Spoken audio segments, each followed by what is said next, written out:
Hello, dear friend. Welcome to Quietora English, a calm space where we slow down, breathe deeply, and learn English together. Find a comfortable place. Let your shoulders relax. Take a slow breath in and a slow breath out. There is nowhere else you need to be right now. And when you're ready, let's begin.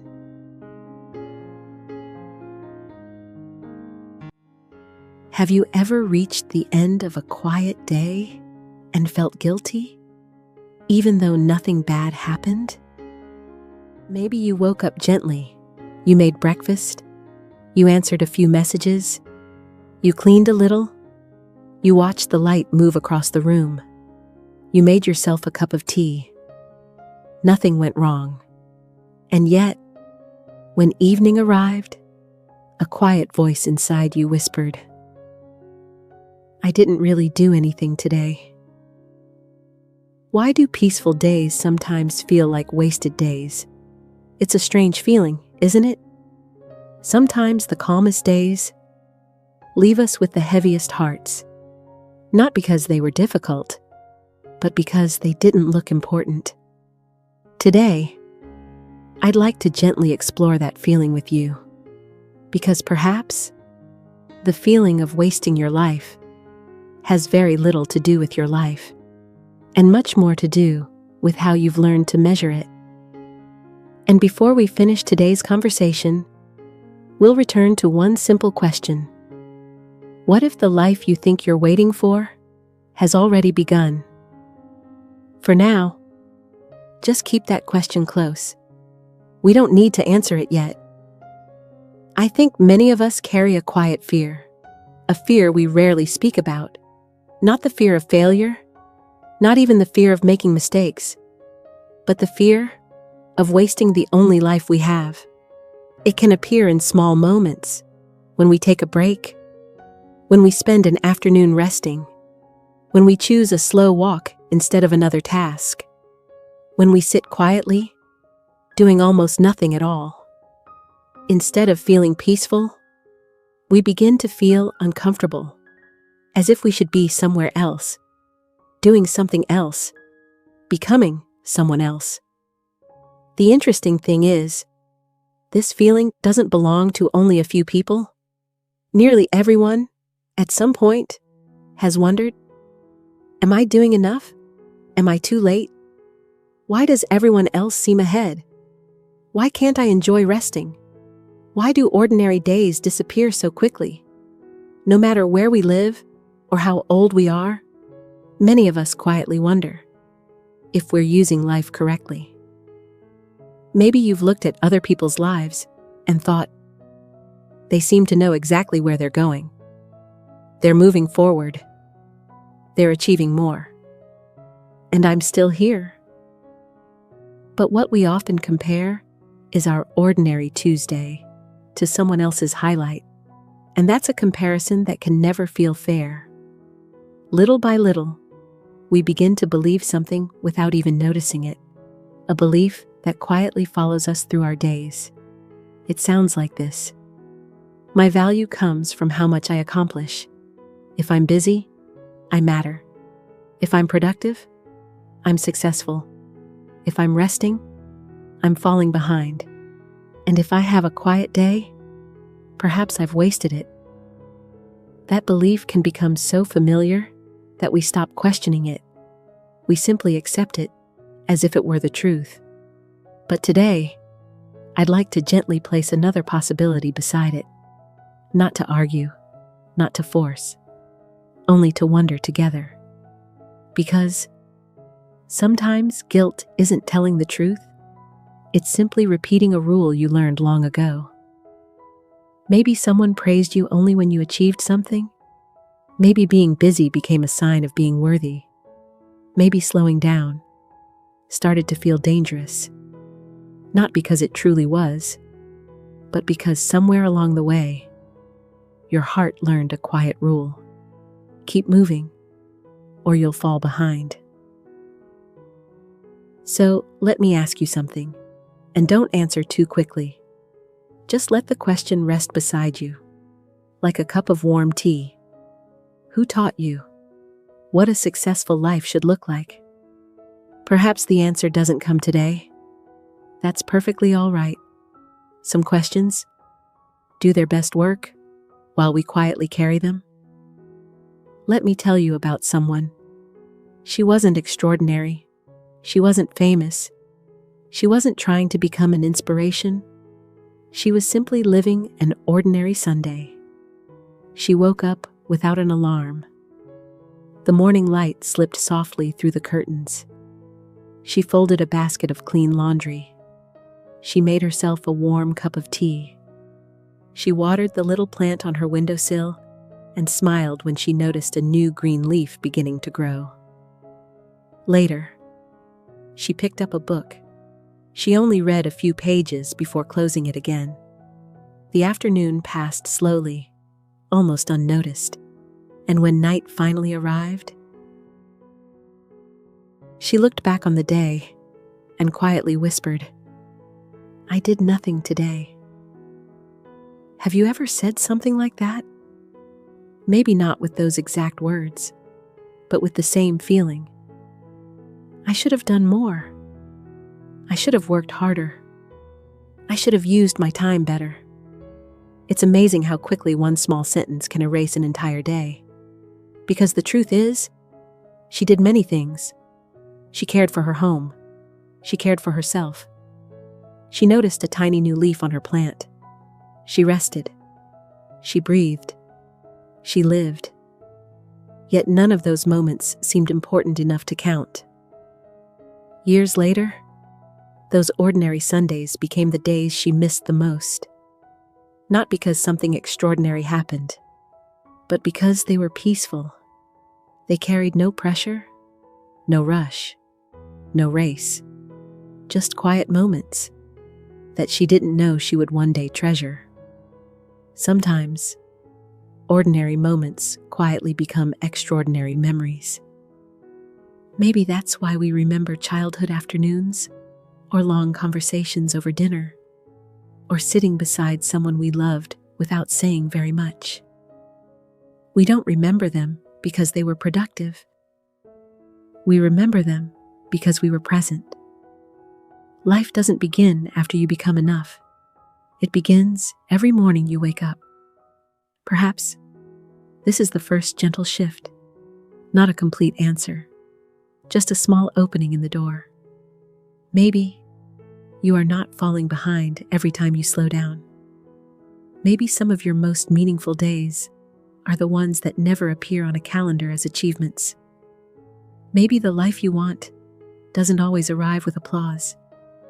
Sometimes it arrives quietly, with warm sunlight on a table, the smell of fresh tea, or the sound of rain against a window. That doesn't mean dreams are unimportant, or that goals don't matter. They do. But if every ordinary day feels like a delay, then even success may never feel like enough. Because there will always be another goal, another mountain, another finish line. Productivity measures output. Presence measures life. Let's pause for another quiet question. You don't have to answer it aloud. Just let it rest gently in your mind. Which moments are you rushing through today? Sometimes, the answer surprises us. It isn't the big vacation we're rushing through. It's breakfast. It's walking home. It's the first 5 minutes after waking up. It's watching the evening sky change colors without really seeing it. There is another word I'd like us to notice today. The word is presence. Presence doesn't mean having a perfect life. It simply means allowing yourself to truly be where you already are. Not thinking about tomorrow. Not replaying yesterday. Just noticing this moment as it quietly unfolds. Presence is a simple word, but perhaps it describes one of life's greatest gifts. And yet, something keeps pulling us away from it. Something so ordinary that most of us reach for it without thinking. Our phones. Imagine someone sitting on a park bench. The evening air is cool. The trees move gently in the wind. Children laugh somewhere in the distance. The sky is slowly turning gold. For a brief moment, everything is calm. Then, their phone vibrates. Just one small sound. They unlock the screen. A friend has bought a new house. Another is traveling across the world. Someone else has been promoted. Another announces an engagement. Photo after photo, achievement after achievement, smile after smile. Only a few minutes pass. But when they finally lock the phone again, the world feels different. Not because the park changed, not because the sunset disappeared, but because something inside them became quieter and heavier. They suddenly feel as though they are standing still while everyone else is moving forward. Then, almost by accident, they look up. The sunset is still there. Soft orange light rests on the trees. The breeze still brushes against their face. The children are still laughing. Life never stopped. Only their attention did. Comparison steals today by asking your life to look like someone else's tomorrow. Perhaps this is why comparison feels so exhausting. It asks today's quiet reality to compete with someone else's carefully chosen moments, and no ordinary afternoon could ever win that contest. So before we continue, I'd like to leave you with one more gentle question. If nobody were watching your progress, what would matter? Don't answer too quickly. We'll carry that question with us, because there is still something important we haven't discovered. We still haven't answered why doing nothing can feel so emotionally exhausting.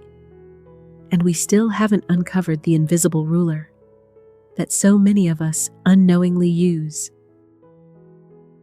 Maybe the invisible ruler isn't made of numbers. Maybe it isn't measured in years, or money, or achievements. Maybe it is built from comparison. Every time we quietly ask, am I as successful as they are? Am I as confident? As productive? As far ahead? We place our own life beside someone else's and slowly forget that every story follows a different path. There is something gentle I hope you'll remember. Comparison doesn't only steal confidence, it steals today. It asks your life to look like someone else's tomorrow. And while you're trying to catch a future that belongs to someone else, your own beautiful, ordinary moments quietly pass by. Maybe you haven't been wasting your life. Maybe you've only been overlooking it. Let me tell you one last story. An older woman is cleaning a bookshelf one quiet afternoon. She reaches toward the back and finds an old notebook. Its pages are a little yellow now. The corners are bent. She smiles as she opens it. Inside, she finds words written by a younger version of herself. I'll finally be happy someday. She reads the sentence again, slowly, very slowly. And then, she smiles. Not because the words are funny, but because they feel familiar. She remembers the young woman who wrote them, always working, always planning, always believing that real life would begin after the next goal, after the next promotion, after becoming a better version of herself. She thought happiness was waiting somewhere ahead. The older woman gently closes the notebook. She looks around the room. Sunlight rests on the wooden floor. A kettle begins to whistle in the kitchen. Outside the window, birds are singing exactly as they always have. And suddenly, she realizes something that makes her both grateful and a little sad. The future she kept waiting for, quietly became the past. She spent years preparing to live, while life was already happening. Perhaps many of us do the same. We postpone joy, not because we don't want it, but because we believe we must first become someone different, more successful, more organized, more confident, more accomplished. Then, we'll finally allow ourselves to breathe, to rest, to appreciate today. But what if today is already worthy of your attention? Not because you've earned it, simply because it exists. A quiet day is not an empty page. It is still part of your story. You cannot lose today's sunrise while chasing tomorrow's finish line. Can you feel the difference? It's a very small shift, almost invisible. Nothing around you has changed. The room is still the same. The sky is still the same. Your responsibilities are still waiting. But perhaps you are beginning to look at them with kinder eyes. Not asking, "How much did I accomplish today?" but gently wondering, "Did I truly notice my life today?" This may be the beginning of a new identity. Not someone who has everything figured out. Not someone who never compares themselves. Simply someone who is learning to notice. Someone who is learning that worth does not rise and fall with productivity. Someone who understands that a meaningful life is often built from ordinary moments. Before we finish, I'd like to invite you into one tiny practice. Nothing difficult, nothing to achieve. Just 30 quiet seconds. Sometime today, pause wherever you are. Don't change anything. Don't try to improve the moment. Simply look around. Notice 3 things already happening.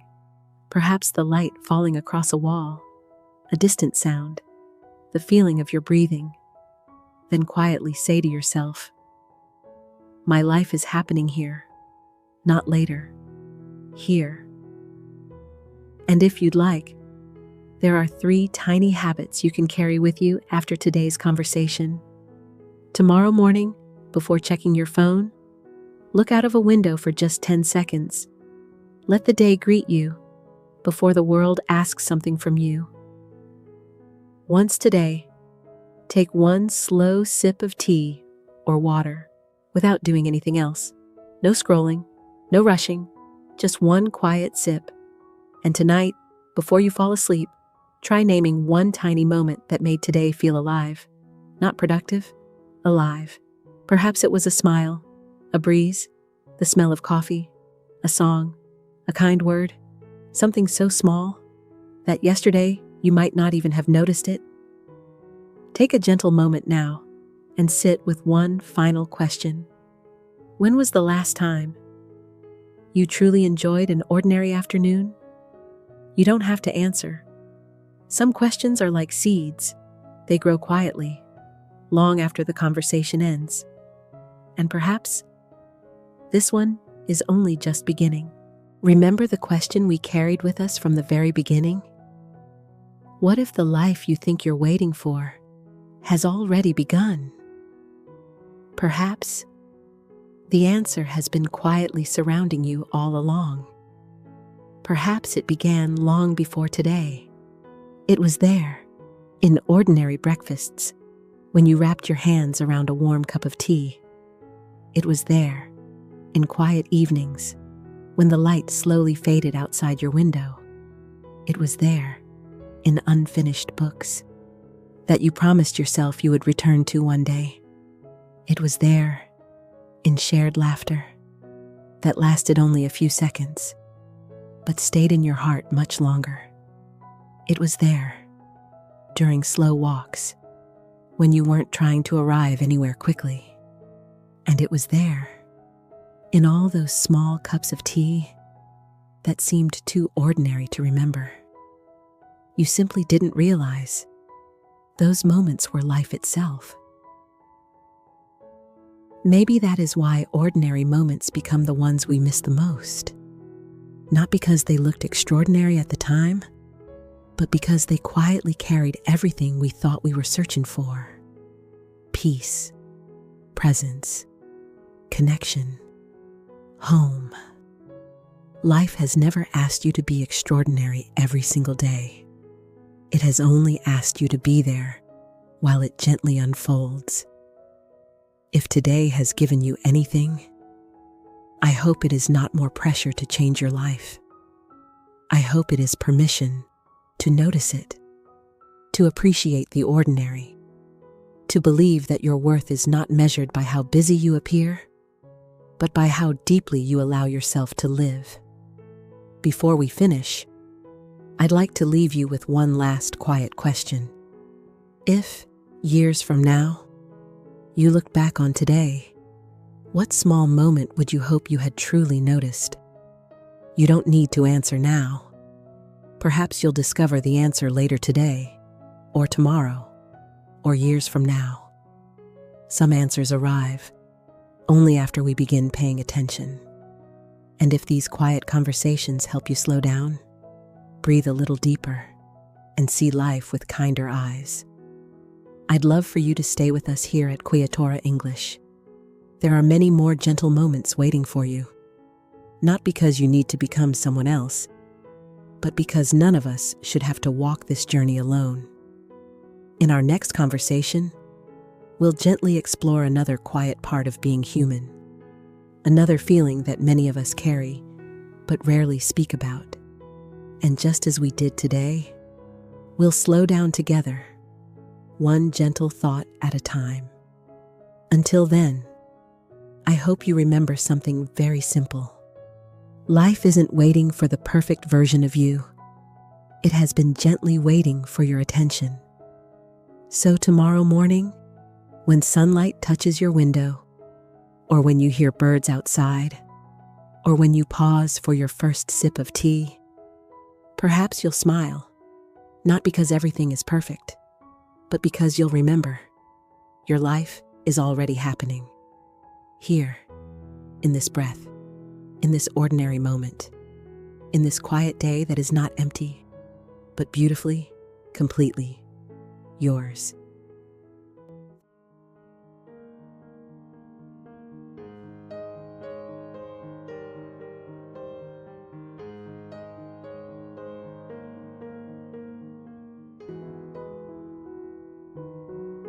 Have you ever felt completely exhausted, even when you spent the whole day sitting down? You lie on your bed or sit on your sofa. Your body has not moved much. You did not run. You did not carry heavy boxes. You did not do hard physical work. And yet, you feel so deeply tired. You feel heavy. Your friends might ask, "Why are you tired? You relaxed all day." But you know the truth. You were not relaxing. Your body was resting, but your mind was running a marathon. This is the silent fatigue. This is the exhaustion nobody talks about. It is the deep, heavy tiredness that comes from thinking, from worrying, from constantly carrying the weight of your thoughts. I want you to know something very important today. This exhaustion is real. Your tiredness is valid. You are not lazy. You are just carrying too much on the inside. Imagine that your mind is holding a large, thick, heavy book. This book is filled with everything you think about. It holds your worries about the future. It holds the memories of the past. It holds every what if and every conversation you repeat in your head. When you leave your house, people look at you. They see your empty hands. They see your smile. They do not see the heavy book you are carrying in your mind, but you feel it. Every time you overthink a small problem, you add another page to the book. Every time you worry about what someone thinks of you, the book gets thicker. And holding this heavy book, hour after hour, day after day, takes an incredible amount of energy. Let me tell you a story about a time when I was carrying this heavy book. It was a cold, gray afternoon in late November.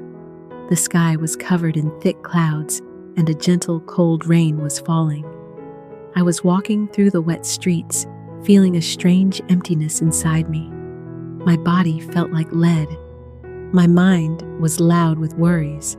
I felt overwhelmed, even though I had nothing on my schedule that day. I walked into a small, old bookshop to escape the rain.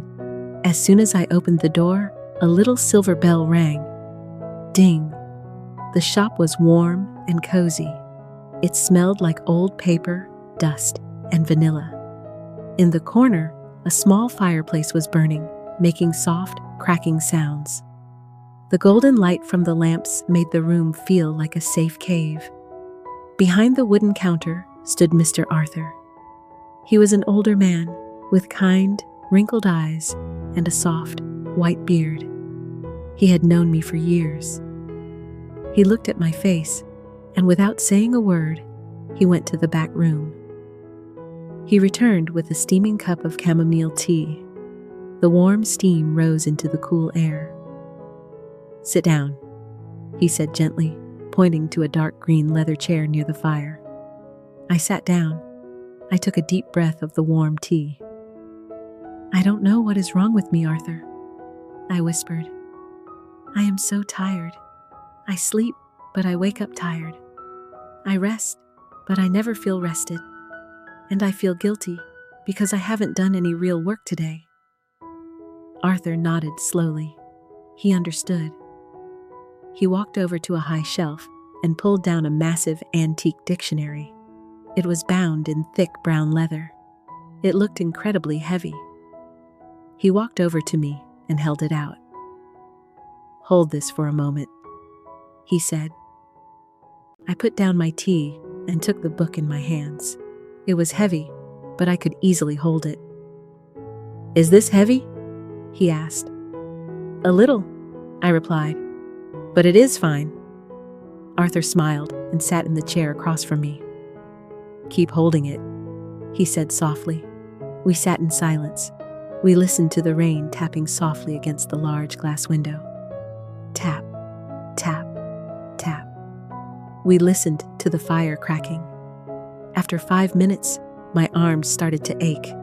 After 10 minutes, my hands began to shake. The book felt like it was made of solid rock. My shoulders burned with pain. "Arthur," I said, my voice tight. "I need to put this down." "Put it down," he said gently. I dropped the heavy book onto the small wooden table. My arms felt so light. A wave of relief washed over me. I rubbed my sore muscles. Arthur looked at the book, and then he looked at me. "Did the book gain any weight?" he asked. "Did it get bigger while you were holding it?" "No," I answered.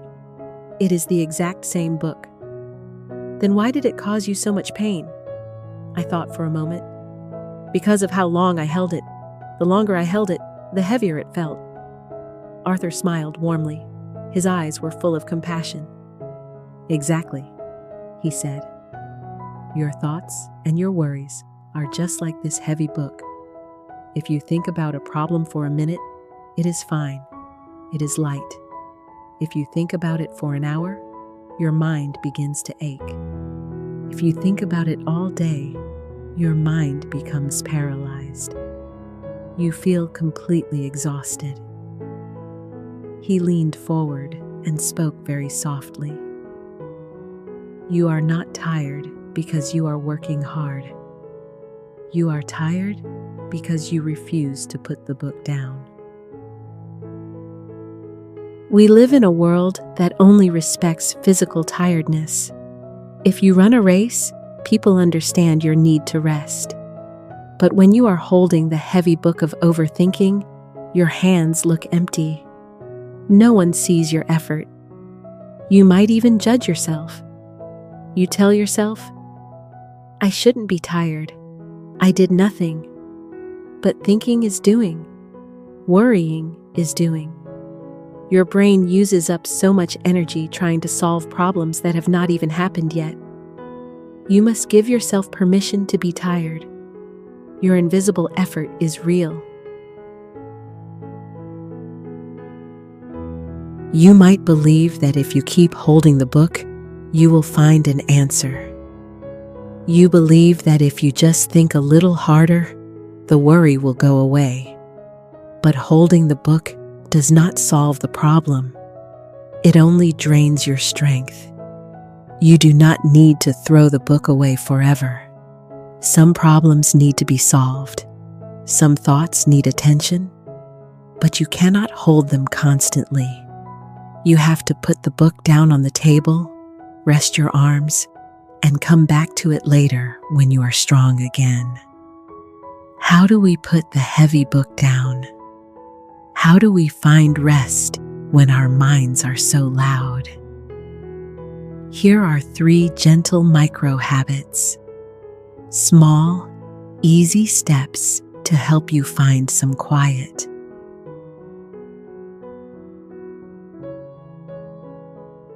When the book in your mind feels too heavy, open a real notebook.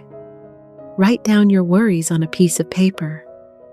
You do not need to write perfectly. You do not need good grammar.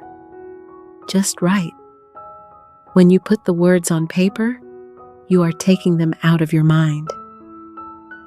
You are placing the heavy book on the table. The paper will hold the weight for you, so your mind can rest. Once a day, find a window. Stand there for just 3 minutes. Do not look at your phone. Do not listen to music. Just look outside. Watch the wind moving the leaves on a tree. Watch the clouds passing slowly in the sky. Notice the colors. Notice the light. This simple act brings your mind back to the present moment.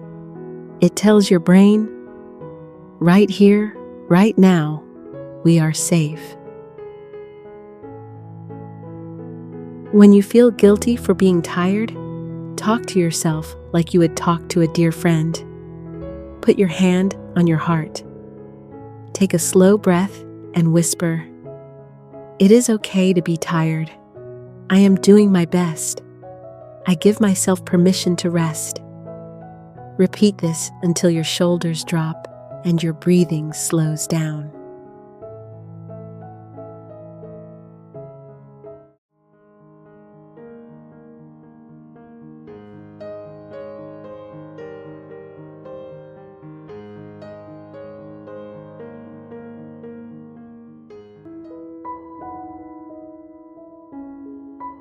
Have you ever reached the end of the day and realized that you cannot remember most of it? Have you ever looked around and felt as if everyone is moving faster and faster? Have you ever promised yourself that you would rest later, only to discover that later never really comes? Many of us live this way. We wake up, check our phones, answer messages, prepare breakfast, hurry to work, hurry back home, and keep doing small tasks until it is finally time to sleep. And then another day begins. Sometimes life feels like a room filled with many voices. One voice reminds us about responsibilities. Another voice tells us to improve ourselves. Another voice asks us to keep up with other people. And little by little, our own quiet voice becomes difficult to hear. Maybe that is why so many people feel exhausted. Not because they are weak, not because they are doing something wrong, but because human hearts were never meant to listen to noise all day long. We all need moments where nothing is expected from us. Moments where we do not have to explain ourselves. Moments where we can simply exist. And perhaps peace is not something we need to travel far away to find. Perhaps peace is not waiting for us in a perfect future. Maybe peace visits us every day. Maybe we are simply moving too quickly to notice. When I was younger, I used to think that peaceful people had peaceful lives. I imagined they had fewer problems, fewer worries, more free time. But as I grew older, I began to notice something different. Peaceful people also become tired. They also have difficult days.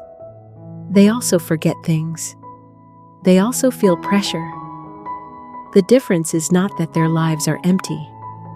The difference is that they know how to return to themselves. Sometimes it happens while drinking tea in silence. Sometimes it happens while opening a window and feeling fresh air enter the room.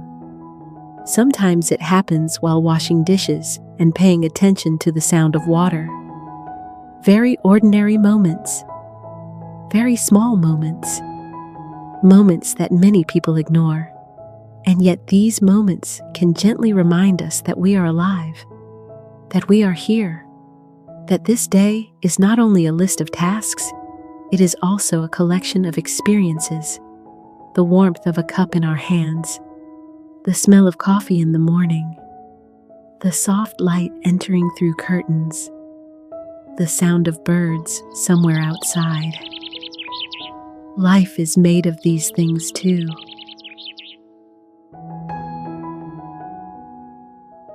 Do you remember being a child and watching rain fall against a window? Do you remember drawing pictures without caring if they were beautiful? Do you remember sitting under a tree and simply looking at clouds? Children often know something that adults forget. They know how to stay with a moment. They do not always rush toward the next activity. They become completely interested in one small thing: a butterfly, a puddle, a leaf moving in the wind. As adults, we slowly lose this ability. Our minds travel far ahead. We think about tomorrow while eating lunch. We think about work while speaking with family.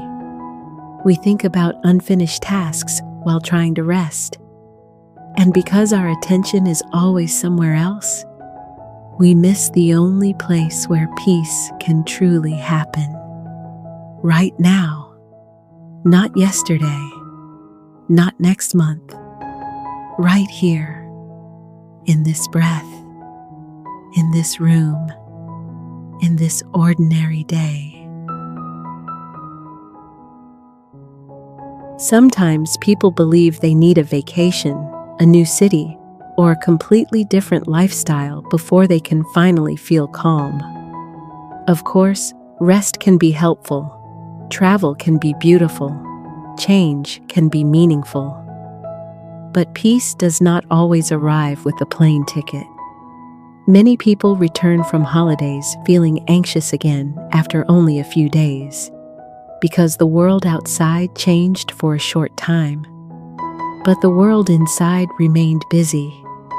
Maybe finding peace is not about escaping life. Maybe it is about learning how to meet life differently. Learning how to pause for a few seconds before answering a message. Learning how to eat a meal without looking at a screen. Learning how to sit quietly for a moment without feeling guilty. At first, these pauses may feel uncomfortable. We have become so used to constant stimulation. Silence can seem strange. Stillness can seem unfamiliar. But slowly, something begins to happen. Our breathing becomes deeper. Our shoulders soften. Our thoughts become less crowded. And we remember that we do not always need to be productive. We do not always need to be available. We do not always need to be improving ourselves. Sometimes being present is enough. Sometimes resting is enough. Sometimes simply saying, "I have done enough for today," is enough.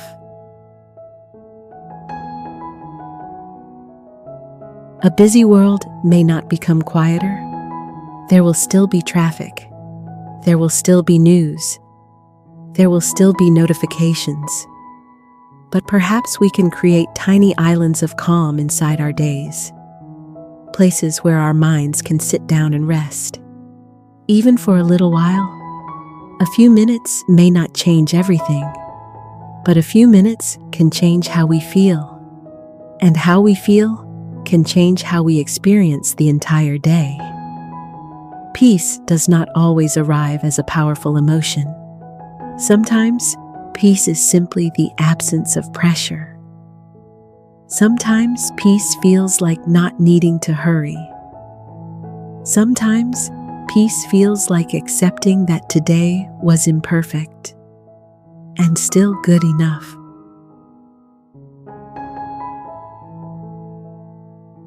I would like to share 3 small ideas with you. Not rules, not goals, just invitations. The first invitation is this: choose one moment every day to do only one thing. Drink your tea, wash your face, fold your clothes, and while doing it, simply stay there. Notice the colors. Notice the textures. Notice your breathing. Nothing more is required. The second invitation is to give yourself permission to look at the sky, even for 1 minute, in the morning, in the afternoon, or before going to sleep. Clouds continue moving without rushing. The moon appears without asking for attention. Nature reminds us that not everything needs to happen immediately. And the third invitation is very simple. Before sleeping tonight, place your hand over your heart and quietly ask yourself, what is one thing that felt peaceful today? Maybe it was music. Maybe it was a smile. Maybe it was this moment we are sharing together. Whatever it is, allow yourself to notice it. Allow yourself to keep it. Allow yourself to remember that peace may already be visiting your life more often than you think. You do not have to create a perfect routine. You do not have to become a different person. You do not need to earn your right to rest. You are already human, and humans need pauses. Humans need softness. Humans need moments where they can simply breathe. So if life feels fast right now, if your days feel crowded, if your thoughts feel loud, perhaps you do not need to run away.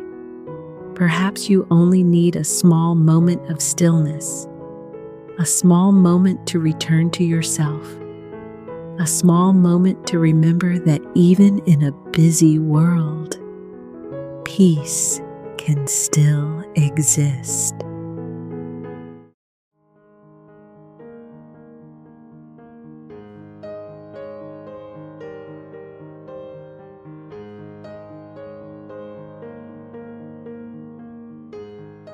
Have you ever sat by an open window on a beautiful morning, looking at a book you want to read, or a notebook where you want to write your thoughts in English? The morning sunlight is warm on your desk. Outside, the birds are singing a gentle summer song. Everything around you is ready, but inside, you feel completely heavy. You tell yourself, I will start when I feel motivated. I will study my English vocabulary when I feel inspired. I will clean my room or go for that walk in the fresh green garden when the energy finally comes to me. So, you wait.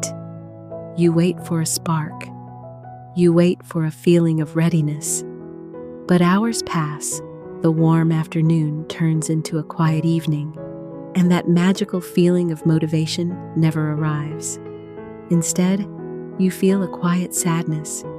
You feel guilty. You think, why is it so hard for me to just begin? If you have felt this way, please know, you are not alone. This is a very human struggle. We have been told a story our whole lives, a story that tells us we must feel ready before we can start. But what if this story is wrong? What if we are waiting for something that only arrives after we take the first step? Imagine walking down a peaceful stone path in a countryside garden. It is the middle of June. The air smells like sweet lavender and damp earth. In the center of this fresh green garden stands an old iron water pump. The pump is completely still. It looks dry, cold, and heavy. If you stand in front of this pump and wait for the water to flow, you will be waiting forever. The water will not appear just because the sun is shining or because you wish for it. The pump cannot move itself. To get the cool, refreshing water, you must walk up to it. You must place your hand on the cold iron handle, and you must push it down. At first, the handle feels incredibly heavy.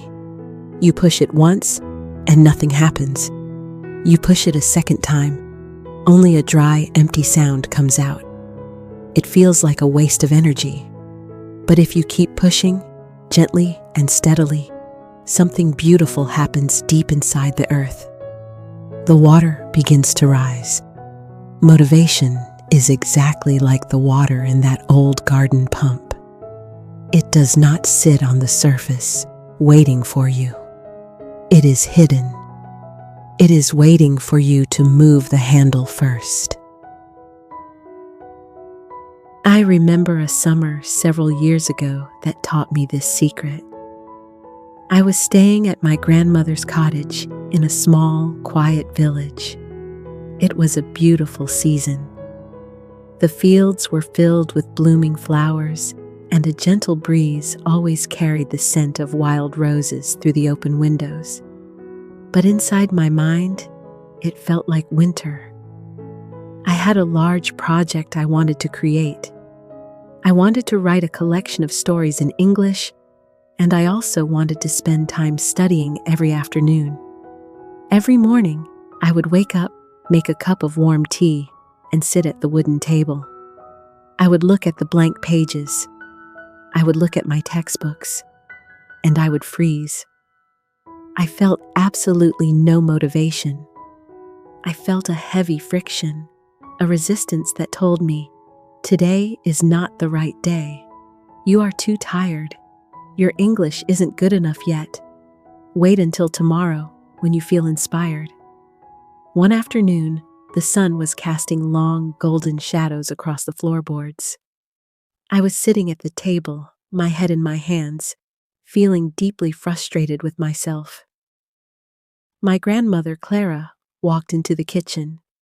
She was wearing her old canvas gardening apron, and she brought with her the crisp, fresh smell of the outdoors. She looked at me, then looked at my closed books. She smiled gently. She didn't offer any aggressive advice. She didn't tell me to work harder or just do it. Instead, she said softly, "My dear, the hydrangeas in the back garden look a bit thirsty. Will you come help me water them?" I sighed. "Grandma, I really want to help, but I just don't have the energy today. I'm trying to find the motivation to write, but it's completely gone." She placed a warm, wrinkled hand on my shoulder. "Ah," she murmured. "You are waiting for the visitor who only arrives after the work is already done. Come with me, just for 5 minutes." I followed her out into the bright afternoon. We walked past the rows of blooming tomatoes and the sweet-smelling mint patches until we reached the old iron water pump at the back of the garden. She handed me a heavy metal bucket. "Pump the handle for me, please," she said. I gripped the iron handle. It felt rough and cold against my palm. I pushed it down. It resisted. It squeaked loudly, a lonely sound in the quiet garden. Nothing came out. "See?" I said, feeling defeated. "It's empty." "Keep going," Grandma Clara said, her voice as calm as the summer air. "The water is there. You just have to invite it up." I pushed the handle again and again. On the fourth pump, the handle suddenly felt lighter. A moment later, a thick, powerful stream of crystal clear, icy water rushed out of the spout, splashing into the bucket. The sound was beautiful, like a laughing river. As I watched the bucket fill, the heaviness in my chest began to lift.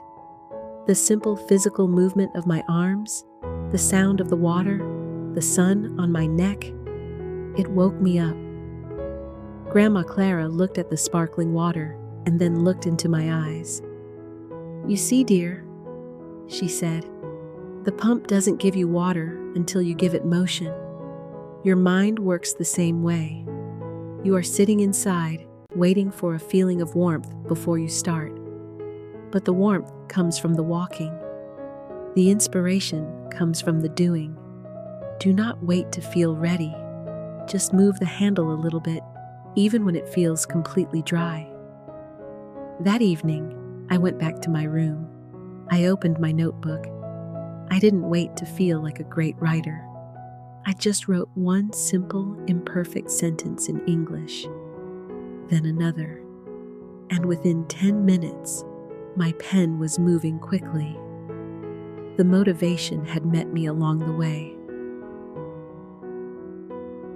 We often fall into a trap. We believe that our feelings must change before our actions can change. We think, first, I must feel confident, then I will speak English. First, I must feel energetic, then I will exercise. But this is an illusion. Feelings are like the summer weather. They change constantly. If you only move when the weather is perfect, you will spend most of your life sitting still. Action has a magical power. When you change your physical state, when you open the book, when you write the first word, your emotions follow your body. Action changes your biology. It releases a quiet energy that your mind interprets as motivation. When we wait for motivation, we are often actually waiting for perfection. We are afraid that if we start while feeling tired or unprepared, our work will be bad. Our English will have mistakes. But a messy, imperfect step is infinitely more beautiful than a perfect step that you never take. A page filled with broken English sentences is a living garden. A blank page is a desert. Let yourself begin poorly. Allow yourself to be clumsy. The momentum you create by making a small mistake will give you the energy to correct it later. To help you practice this wisdom in your daily life and your English learning journey, here are 3 very gentle micro habits. They require no motivation at all. When you have a task you are avoiding, like studying English grammar or listening to a difficult podcast, tell yourself you only have to do it for 2 minutes. Open your book, sit down, and read for 120 seconds. If you want to stop after 2 minutes, you have full permission to stop. You have succeeded. But most of the time, once you survive the friction of the first 2 minutes, your mind becomes curious. The pump is primed, and you will want to continue. Do not look at the whole mountain. Do not think about the hundreds of English words you need to learn this year. Do not look at the entire messy room. Look only at your feet. Find the smallest possible action. If you want to write an essay, the immediate step is to pick up a pen. If you want to exercise, the immediate step is to put on your shoes. Focus entirely on that tiny physical movement and leave the rest for later. When you feel a complete lack of motivation, do not fight it. Do not get angry at yourself. Instead, accept it. Say to yourself, "It is okay that I feel heavy right now. I feel tired, and that is perfectly fine. But I can feel heavy and still take one small step anyway." You do not need to eliminate the negative feeling to begin. You can take it with you, like a quiet companion, as you walk down the path. So, dear friend, as we watch the beautiful summer days unfold, let us change our relationship with motivation. You do not need to be a fearless, perfectly confident person to speak English. You do not need to be bursting with joy to start a new project or take care of your home. You only need enough courage to touch the iron handle of the pump. You only need to take the first heavy, uninspired step. Trust that the water is there, deep beneath the soil of your mind. Trust that momentum is a real law of nature. When you move, the universe moves with you. Motivation is not the cause of action. It is the beautiful flower that blooms because you planted a seed in the dark earth.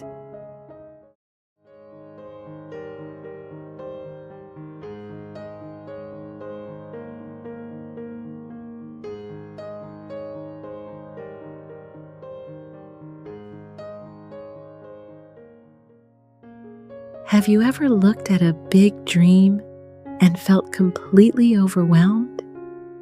Perhaps you look at your life, or perhaps you look at your English journey, and the mountain just looks too high to climb. You want to speak fluently. You want to understand every word of a movie, or a book, or a deep conversation. But today you feel tired. You feel small. When you sit down to practice, a quiet voice whispers in your mind, "There is too much to learn. You will never get there. Why even try?" This is a heavy feeling, isn't it? It is the fear of starting because the destination is so far away. It is the exhaustion that comes before you even take the first step. We look at the giant gap between where we are today and where we want to be tomorrow. And in that gap, we lose our peace. We freeze. We stop moving. If you have felt this way this week, I want to tell you something very important. You are not alone. It is completely normal to feel afraid of big things. But today, we are going to look at this fear differently.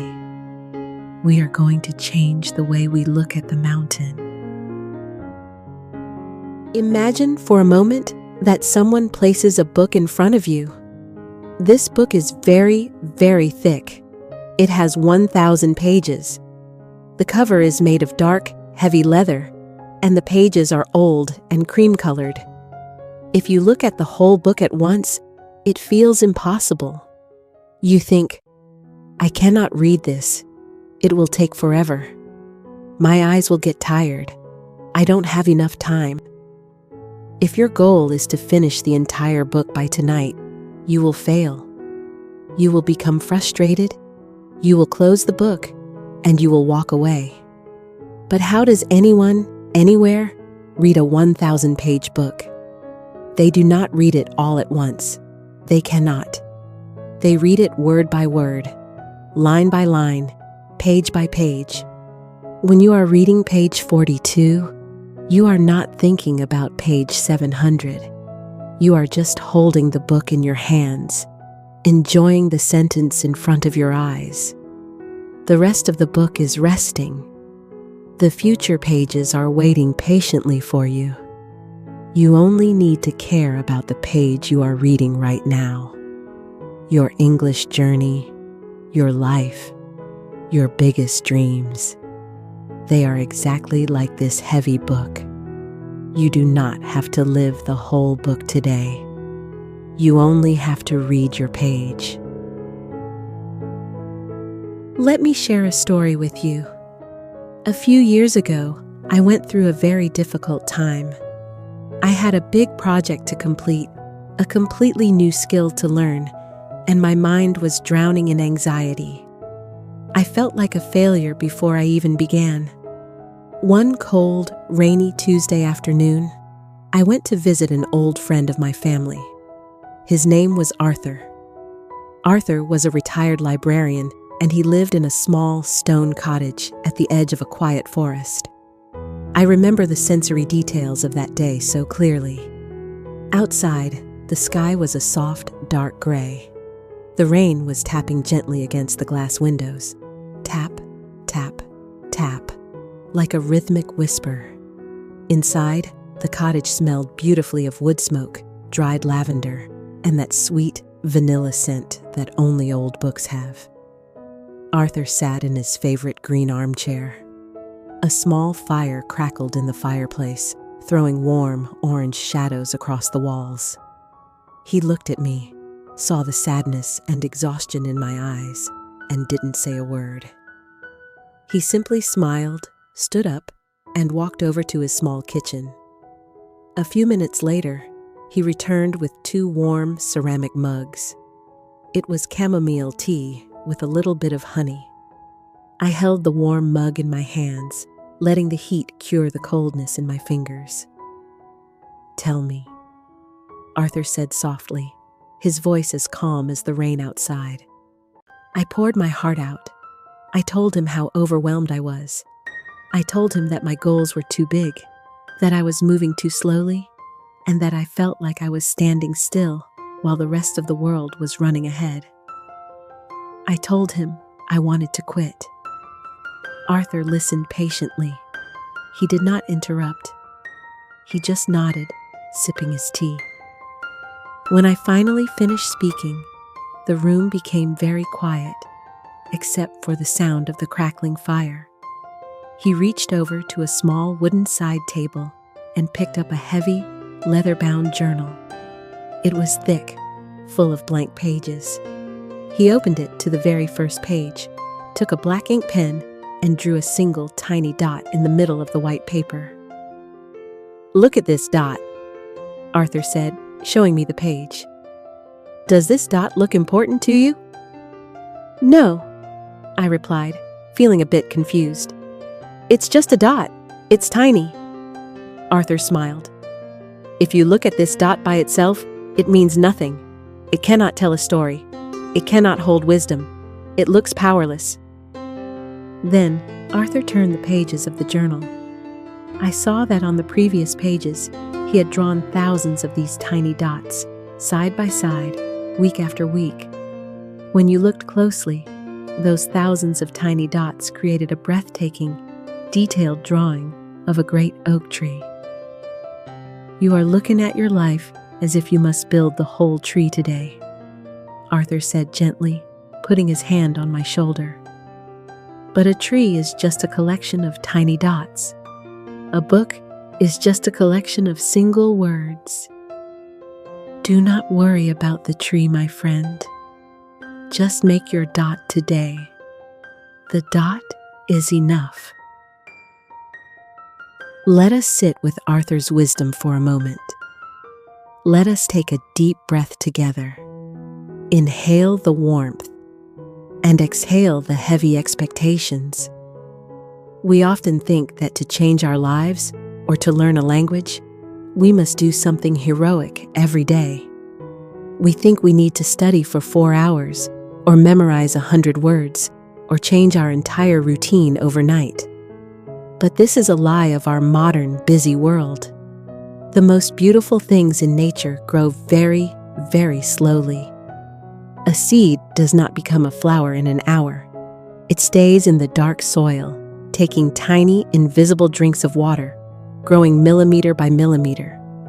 When you learn English, every small action is a page turned. Listening to this podcast today, that is a page.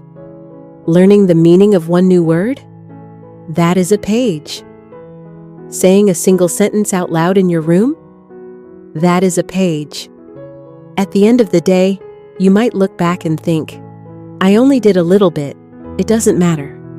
But it does matter, because page 1 leads to page 2, and page 2 leads to page 3. You do not need to see the ending of your story to trust that the story is being written. Trust the pen. Trust the page you are on. To help you practice the power of starting small, here are 3 very gentle, very quiet habits you can bring into your life. They do not require a lot of energy. They only require your presence. Every morning, while your coffee or tea is brewing, listen to just 5 minutes of English. Do not try to understand every grammatical rule. Do not stress if a word is unfamiliar. Just let the sound of the language wash over you, like rain on a window. 5 minutes is a beautiful dot on your page. Before you go to sleep, write just one sentence in English about your day. It can be as simple as, "Today, the sky was blue," or "I felt tired today, but I rested." Do not worry about perfection. Just write one line. One line is a single step on your mountain. Whenever you feel overwhelmed by how much you don't know, close your eyes for 3 seconds. Place your hand over your heart and say to yourself, "I am learning. I am growing. I am exactly where I need to be." This protects your heart from the pressure of the world. My dear friend, as we come to the end of our time together today, look back at that big, thick book of your goals. It doesn't look so scary anymore, does it? You don't have to carry the whole book. You don't have to read it all today. The future will take care of itself. For now, just be here in this quiet moment, proud of the tiny step you took today.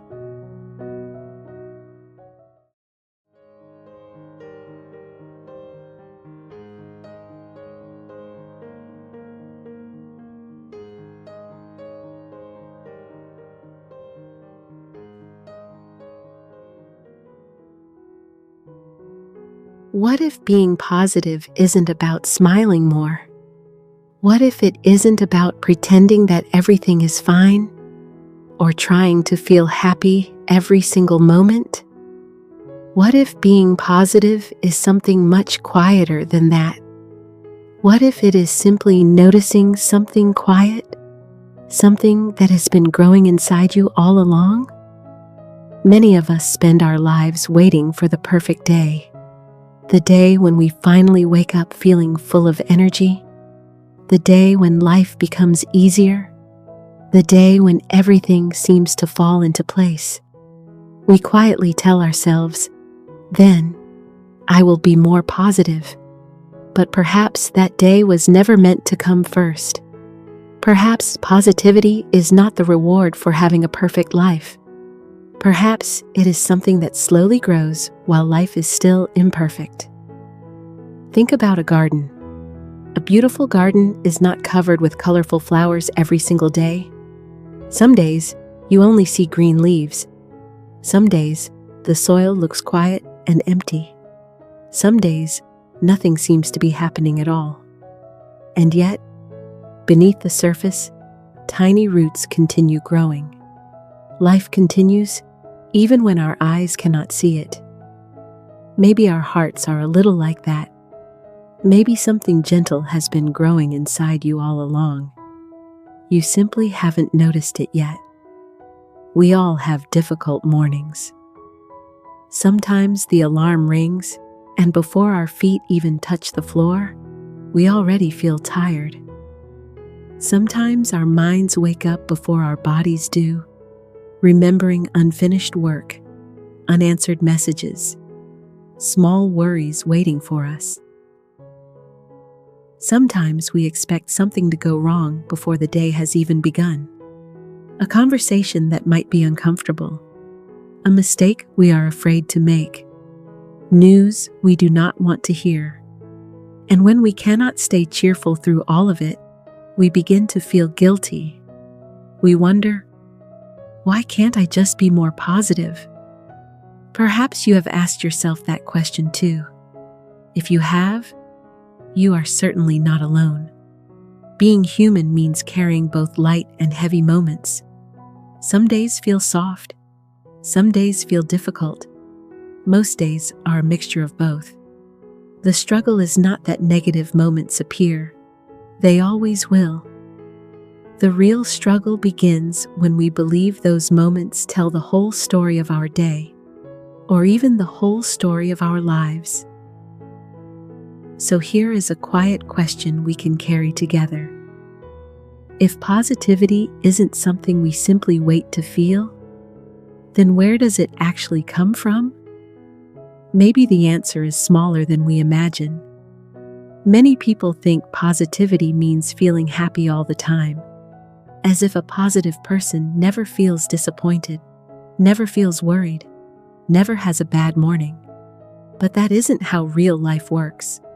Real life is full of ordinary disappointments. A plan changes. A message never arrives. The weather turns gray. Someone misunderstands us. We lose something. We make mistakes. None of these moments make us failures. They simply make us human. Perhaps positivity is not the absence of difficult feelings. Perhaps it is something much gentler. Perhaps it is the quiet habit of returning to hope, again and again, after ordinary disappointments. Not because life suddenly became easy, but because our hearts slowly learn that one difficult moment does not decide everything. Imagine someone standing by a bedroom window early in the morning. They pull back the curtains, already expecting another stressful day. Their shoulders feel heavy. Their thoughts are busy. Nothing good seems likely to happen. Then they look outside. Warm sunlight rests softly on the trees. The air moves gently through the leaves. A bird lands on a nearby branch. The world has not changed. Their responsibilities are still there. Their schedule is still full. The difficult conversation still has to happen. And yet, something feels slightly different. Not because life became easier, only because, for one quiet moment, their attention moved. Instead of looking only at what felt heavy, they also noticed what was peaceful. Sometimes the smallest change begins there, not in our circumstances, but in where we gently rest our eyes. So before we continue, I would like to leave you with one quiet question. What do you usually notice first when your day begins? Perhaps your answer came to you immediately, or perhaps you needed a moment to think. There is no right answer. Simply noticing is already a gentle beginning, and from that beginning, we can practice something very small. Tomorrow morning, before you check your phone, before you read the news, before you open your messages, pause for just 10 seconds. Look at one peaceful thing: a window, the morning sky, a tree moving softly in the breeze, a warm cup of tea resting in your hands. 10 seconds may not sound important, but those quiet seconds remind your mind that the world is bigger than notifications, schedules, and worries. They give your attention a gentle place to land before the day begins asking for it. Our attention is always learning. Every day, it becomes a little stronger in the direction we use it most. If we begin each morning with hurry, our minds slowly become experts at hurrying. If we begin with calm, even for a few seconds, our minds slowly remember what calm feels like. Just as plants naturally turn toward sunlight, our attention can slowly learn where to rest. Not because someone forces it, not because life is perfect, but because gentle practice quietly changes the direction we face. Sometimes we think only big moments can change a day. A promotion, wonderful news, a perfect vacation. But life often moves in much smaller ways. Imagine someone standing in a grocery store after a long and tiring day. Their shopping basket feels heavy. Their thoughts are somewhere else. When they reach the cashier, they offer a simple smile. Nothing dramatic, nothing planned. The cashier smiles back. For a brief moment, both faces become a little brighter. The groceries are packed. The receipt is printed. Each person walks away. Nothing extraordinary has happened. And yet, Both of them carry something invisible, a little more warmth, a little less heaviness. One small act became something shared. Kindness often travels farther than we realize. Sometimes the smallest moments leave the longest echoes. So here is another quiet question to carry with you. When was the last time one small kindness quietly changed your mood? As the days pass, our lives are shaped less by single, unforgettable moments, and more by the small things we repeat without thinking. Many people believe positivity belongs to certain personalities. They say, "I'm just not naturally positive," or "Some people are born that way." But perhaps positivity is not a personality at all.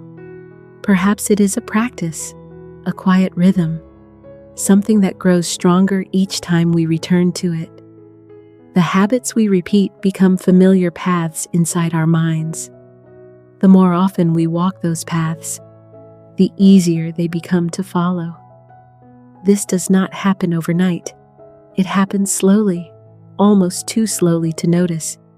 That is why tiny choices matter so much. Tonight, before you fall asleep, try remembering just one thing that went better than you expected.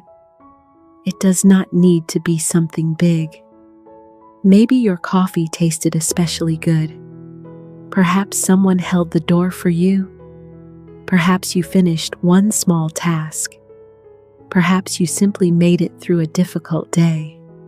That is enough. When we gently collect these small moments, our minds begin to remember that every day holds more than problems alone. Imagine someone looking at a small houseplant on a windowsill. Its leaves are dry. Its color has faded. It seems lifeless. For a moment, they think about throwing it away. Instead, they decide to water it, just a little. The next day, nothing seems different. The day after that, still nothing. But they continue. A little water, a little patience. Then, about a week later, something changes. Tiny green leaves begin to appear. Fresh, soft, alive. The growth did not begin on the day they noticed it. It had already been happening quietly, hidden beneath what their eyes could see. Our minds often bloom the same way, quietly, long before we notice. Sometimes the changes we hope for are already beginning, even if they are still too small to measure, even if they are still hidden beneath the surface. So before we continue, I would like to leave you with one more quiet question. What part of yourself might still be growing, even if you can't see it yet? Perhaps this is the quiet truth we have been walking toward all along. Positivity is not pretending that everything is good. It is not forcing a smile when your heart feels heavy. It is not ignoring pain. And it is not asking yourself to become someone you are not. Real positivity is much gentler than that. It is choosing not to let one difficult moment speak for your entire life. A hard morning does not mean you have a hard life. One mistake does not define who you are.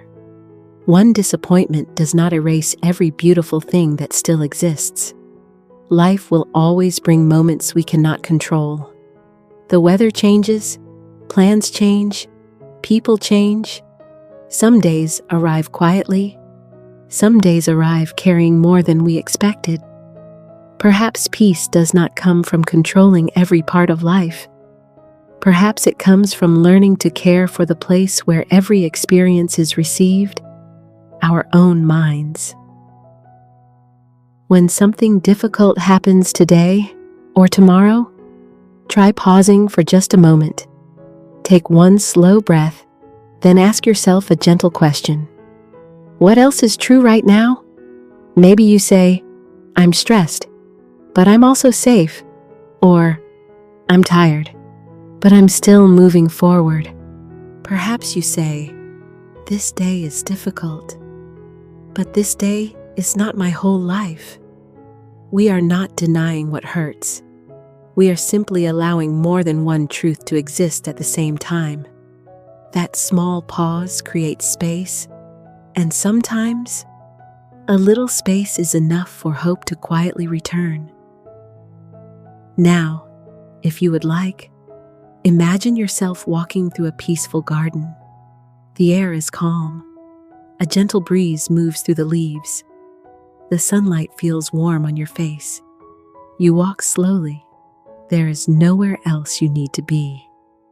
As you look around, you notice that not every flower is blooming. Some flowers are bright with color. Some seeds are still resting beneath the earth. Some leaves have already fallen to the ground. Nothing in this garden is rushing. Nothing is trying to become another season. And yet, the garden is alive, completely alive. It has beauty in every stage. Perhaps your heart is the same. Some dreams are already blooming. Some hopes are still growing where you cannot see them. Some old seasons have already passed. All of them belong. Your heart doesn't need to bloom every day to remain a beautiful garden. Do you remember the question we asked at the very beginning? What if being positive isn't about smiling more, but about noticing what has quietly been growing inside you all along? Perhaps now the answer feels a little closer. Positivity was never waiting somewhere in the future. It has been quietly growing each time you chose hope instead of despair. Each time you noticed something to be grateful for. Each time you gave your attention to something gentle instead of letting worry lead every thought.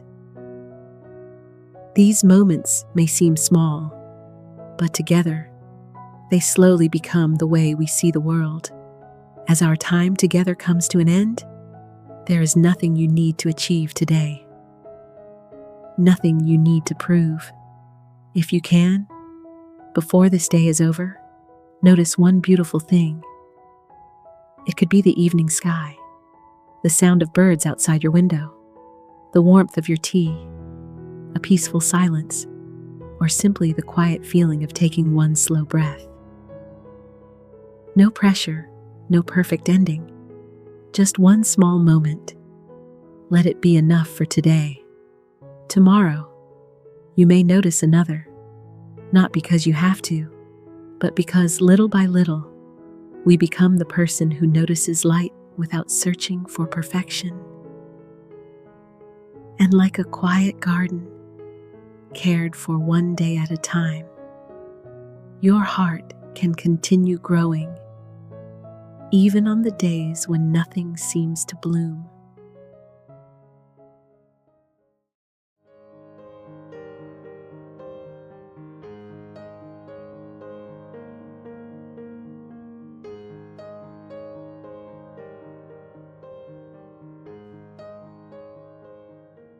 Most of us have a voice inside our minds.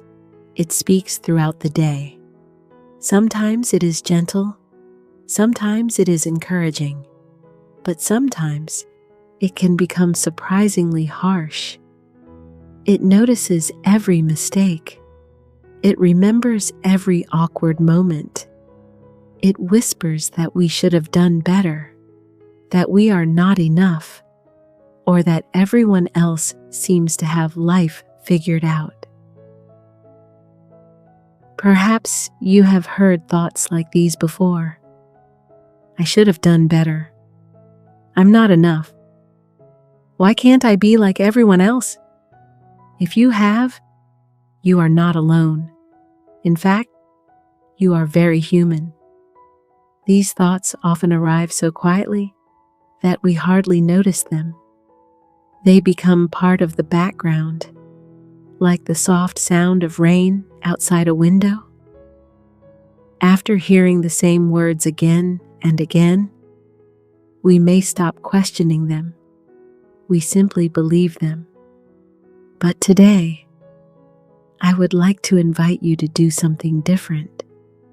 not to argue with your thoughts, not to push them away, and not to judge yourself for having them, only to notice them, to listen with gentle curiosity, as if you were hearing that inner voice for the very first time, because noticing is often the beginning of healing. There is another question I would like to leave with you today. We do not need to answer it now. We can simply carry it together, one quiet step at a time. If you spoke to yourself the way you speak to someone you truly love, what might begin to change? Perhaps that question feels simple, or perhaps it feels surprisingly difficult. Either way, there is no hurry. We will come back to it later. Many of us have lived with the same inner voice for years, maybe even for most of our lives. It has been there after small mistakes, during difficult conversations, before important moments, and sometimes even during peaceful ones. It comments, it compares, it criticizes. And because it has been with us for so long, we begin to think, this is just who I am. But is it? Imagine a child who hears the same sentence every day. You must be perfect, or don't make mistakes, or you should be better. After many years, those words may no longer come from someone else. They begin to sound like the child's own thoughts, not because they are true, but because they have become familiar. Our minds are very good at learning patterns. They repeat what they hear often, even when those words no longer help us, even when they make us feel small. Sometimes, our inner voice is shaped by old expectations, sometimes by fear, sometimes by disappointment, sometimes by experiences we have almost forgotten. That doesn't mean the voice is evil, and it doesn't mean something is wrong with you. It simply means our minds remember. There is something quietly comforting about realizing this, because if a voice can be learned, perhaps it can also learn something new. For a long time, you may have believed that every thought deserved to be trusted, that every harsh sentence was a fact, that every criticism was proof. But thoughts are not always facts. Sometimes they are only old habits wearing familiar clothes. Think about that for a moment. The voice inside your head is not always your identity. Sometimes it is simply a habit, and habits can soften, slowly, patiently, one gentle moment at a time. Imagine a quiet morning. The kettle has just finished boiling. The room is still peaceful. You make yourself a warm cup of tea. You hold the cup carefully, feeling its gentle warmth in your hands. Then, without meaning to, your hand slips. The cup falls. Tea spreads across the table. For just a second, a familiar voice appears. I'm so careless. You stop. You take one slow breath. You look at the spilled tea, and instead of speaking with anger, you quietly say, accidents happen. Nothing magical happens. The tea still needs to be cleaned. The cup is still broken, but something inside you feels lighter because for one small moment, you chose kindness instead of criticism. Perhaps that small moment with the cup of tea seems almost too simple. After all, the tea still spilled. Nothing outside changed, but something inside did. Many of us believe that being hard on ourselves will help us become better. We think, if I criticize myself enough, I won't make the same mistake again. It sounds reasonable, but does it really help? Imagine trying to help a frightened bird. Would you shout at it until it felt safe enough to fly? Or would you stay quiet, move gently, and give it a little space? We often understand this when it comes to other people. A child learns more easily when they feel encouraged. A friend opens their heart when they feel accepted. A person who feels safe is often more willing to try again. And perhaps the same is true for us. Self-kindness is not pretending that mistakes do not matter. It is not saying that everything is perfect, and it is not making excuses. It is simply choosing a way of speaking that leaves room to grow.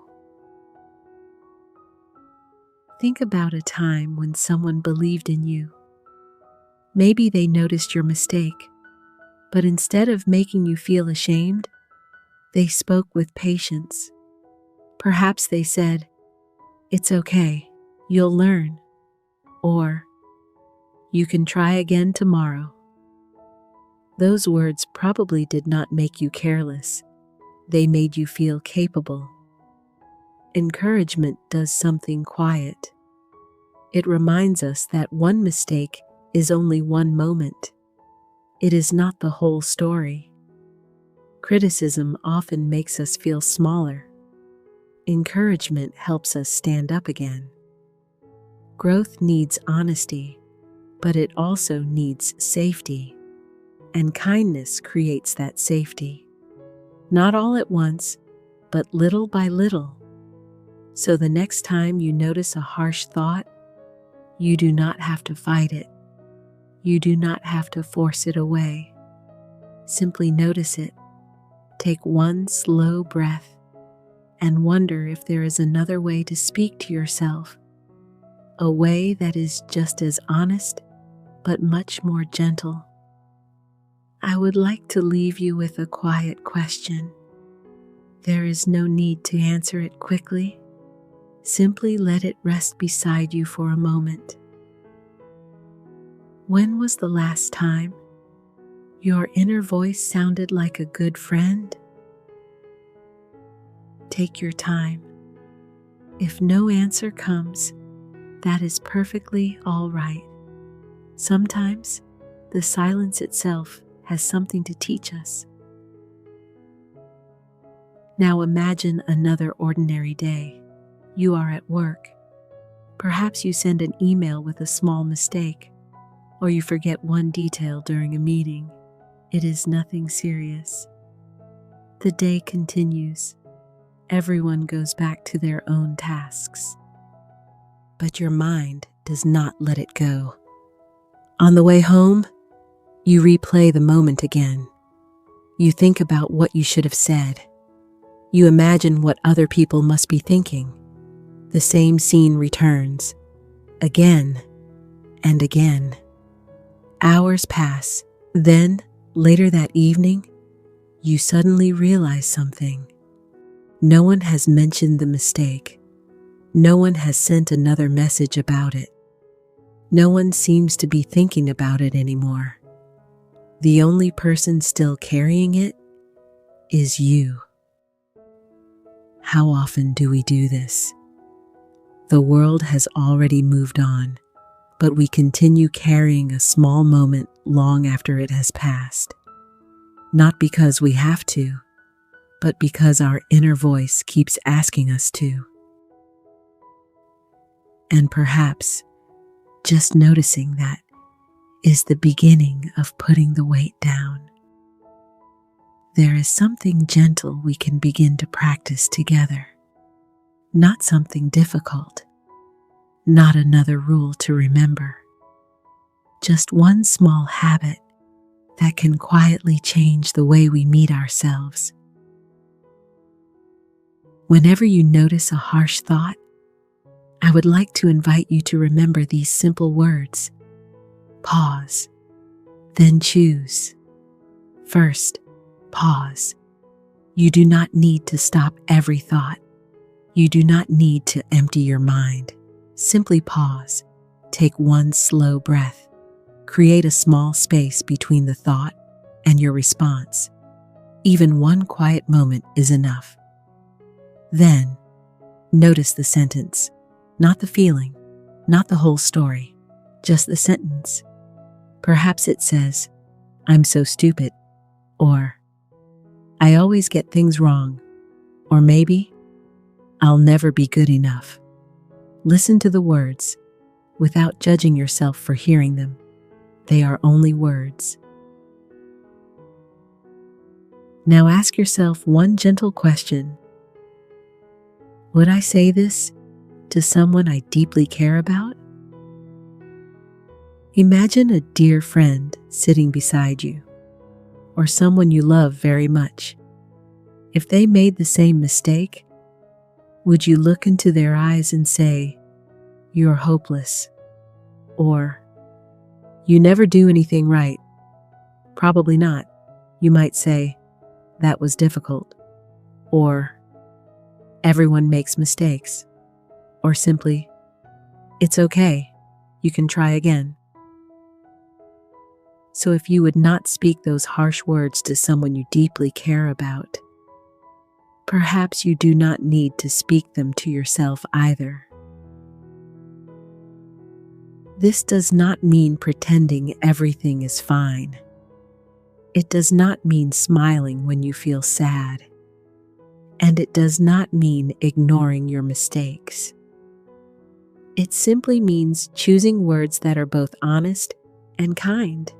Instead of saying, "I failed," perhaps you could say, "That didn't go the way I hoped." Instead of, "I'm terrible at this," perhaps, "I'm still learning." The truth has not changed, but the weight of the words has. Pause, then choose. You do not have to remember it every time. Even once today is enough. Tomorrow, perhaps twice. Little by little, a different kind of conversation can begin. I would like to leave you with another quiet question. There is no need to answer it right away. Simply let it rest in your heart for a moment. If your younger self could hear the way you speak to yourself today, how would they feel? Take your time. Perhaps no words come. Perhaps many memories do. Whatever happens, meet it gently. Now imagine a peaceful afternoon in a quiet park. A young child is learning to ride a bicycle. Their hands hold the handlebars tightly. Their eyes are full of hope and a little fear. They begin to ride. Just for a few seconds, everything feels steady. Then the bicycle leans to one side. The child falls. There is a short silence. The child looks up, waiting. The parent walks over, not with anger, not with disappointment. They do not say, "You are a failure." They do not say, "You should have done better." Instead, they offer a warm hand. They help the child stand again. They brush a little dust from their clothes, and with a gentle smile, they say, "Let's try one more time." The child takes another breath, climbs back onto the bicycle, and slowly begins again. Perhaps you deserve that same patience, the same gentle hand, the same quiet encouragement, not because you never fall, but because every human being learns, one small step at a time. Before we finish, I would like to leave you with a few quiet questions. You do not need to answer them immediately. Simply let them rest beside you for a moment. When was the last time your inner voice sounded like a good friend? If your younger self could hear the way you speak to yourself today, how would they feel? And before you fall asleep tonight, what is one gentle sentence you wish someone had said to you today? Perhaps that sentence is one you can begin saying to yourself, because the way you speak to yourself becomes the place where your heart lives. Before we continue, if these quiet moments help you slow down, and if learning English feels a little lighter here, I'd love for you to stay with us. You are always welcome in our quiet little corner. So, if you'd like more gentle English stories like this, you can subscribe, and I'll be here whenever you need another quiet moment. If there is one small practice I hope you remember after this episode, it is this: pause, then choose. Whenever harsh self-talk appears, pause, notice the sentence, and ask yourself, would I say this to someone I deeply care about? If the answer is no, gently choose words that are honest and kind, not perfect words, not forced positive words, just kinder words, again and again. Pause, then choose. You might also try a few tiny habits. Tomorrow morning, before checking your phone, quietly say one kind sentence to yourself. Perhaps, "Good morning," or "I'm doing my best today." Whenever you notice the words always or never in your thoughts, soften them into something more truthful. Instead of, "I always fail," perhaps, "Sometimes things are difficult." And at the end of the day, remember one small thing you handled with care. Maybe you listened patiently to someone. Maybe you made yourself a meal. Maybe you simply got through a hard day. Even ordinary moments deserve kindness. Before we finish, imagine the person who will hear your inner voice more than anyone else for the rest of your life. That person is you. What kind of companion do you want that voice to become? Let that question remain gently unanswered. And now, let us return to the question we carried from the beginning. If you spoke to yourself the way you speak to someone you truly love, what might begin to change? Perhaps life outside has not changed today. The same room, the same responsibilities, the same unfinished tasks. But something inside may have become a little softer, a little safer, a little kinder. And sometimes, that is where healing begins. The journey home begins with one gentle sentence. Take your time. You are still learning. You deserve the kindness you offer others. One gentle sentence can change an entire day. You are allowed to begin again. Your inner voice can become your safest place. As this episode comes to a close, imagine yourself returning home after a long walk. The evening air is calm. The day is becoming quieter. You do not need to rush anywhere. You do not need to fix everything tonight. You only need to rest for a moment, with a little more kindness than before. And if the old voice returns tomorrow, remember that you can pause, you can notice, and you can choose. One.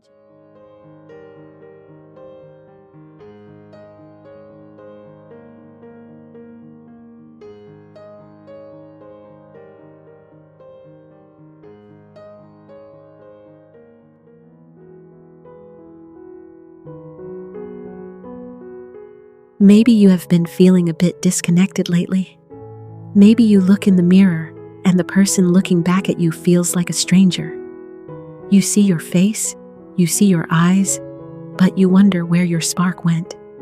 You have been carrying so many invisible worries, doing so many things for everyone else, that you slowly forgot about yourself. And perhaps you've been blaming yourself for it. Perhaps you've been wondering why it is so hard to just feel happy, why everyone else seems to manage life so easily while you feel so tired. But what if you don't need to fix yourself? What if your mind is simply asking for kindness? What if this heavy, tired feeling has something important to teach you? What if it is not a sign of failure, but a quiet invitation? An invitation to change the way you live? What if there is another way to see this? Maybe this message is exactly what you need today. Let's explore this together. Have you ever noticed how easy it is to disappear? I don't mean disappearing physically. I mean disappearing inside your own life.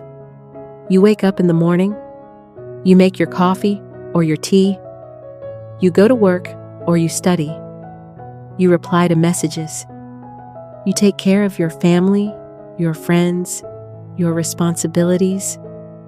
You do everything you are supposed to do. But at the end of the day, when the house is completely quiet, you sit down and you feel a strange emptiness. You realize that you spent the entire day living for the outside world, but you did not spend a single moment living for yourself. It feels like you are watching your life through a window. You see yourself moving. You see yourself smiling. You hear yourself talking. But you don't really feel present. You feel like a ghost in your own story. When we feel this way, our first reaction is often to get angry with ourselves. We think, what is wrong with me? I have a good life. I should be grateful. I should be stronger. I should be doing more. We think that if we work harder, if we become more perfect, if we finish everything on our to-do list, we will finally feel better. But the list never ends. The demands of the world never stop. And the more we run, the further away we drift from who we really are. We become disconnected from our feelings, from our bodies, and from our own hearts. It is a lonely feeling, but I want you to know something important today. You are not alone in this. So many of us are walking around feeling exactly like this. We are all trying to look strong on the outside while feeling completely disconnected on the inside. We live in a world that praises strength. We are told to keep going no matter what. So, we become experts at carrying things. We carry the worries of the future. We carry the regrets of the past. We carry the expectations of our parents, our bosses, our friends, and society. Think of it like carrying small stones in your pockets. One stone is not heavy. A small worry about tomorrow, just a tiny stone. A small worry about what someone thinks of you, another stone. But as days, weeks, and years pass, we keep collecting these stones. We never put them down. Eventually, our pockets are full. Our shoulders start to hurt. Our chests feel tight. We feel so exhausted, but we don't understand why, because we think, I am just doing normal things. We forget that our minds and our hearts have a limit. We cannot carry the weight of the whole world and expect to feel light. Coming back to yourself starts when you look at these stones and realize you don't have to carry them all anymore. It is okay to put them down. Sometimes we lose ourselves because we fight our own feelings. We think we must be happy, positive, and productive every single day. If we feel sad or anxious or tired, We treat those feelings like enemies. We try to push them away. But think about nature for a moment. Nature never stays the same. Nature has seasons. It has bright, sunny days, but it also has cold winters, dark nights, and heavy rain. When it rains outside, you do not get angry at the sky. You do not tell the clouds to be different. You simply accept it. You put on a jacket, or you stay inside with a warm blanket, and you wait for the storm to pass. Why can we not do the same for ourselves? Your emotions are just like the weather. Sadness is just a rainy afternoon. Anxiety is just a windy morning. Fatigue is just the winter of your soul. These feelings are not permanent. They are just passing through you. When I was a child, I remember sitting by the window on rainy days. I didn't feel guilty for not being productive. I didn't feel bad because the sun wasn't shining. I just watched the raindrops slide down the glass. It was peaceful. We need to give ourselves permission to experience our internal weather without judgment. If you are sad today, let yourself be sad.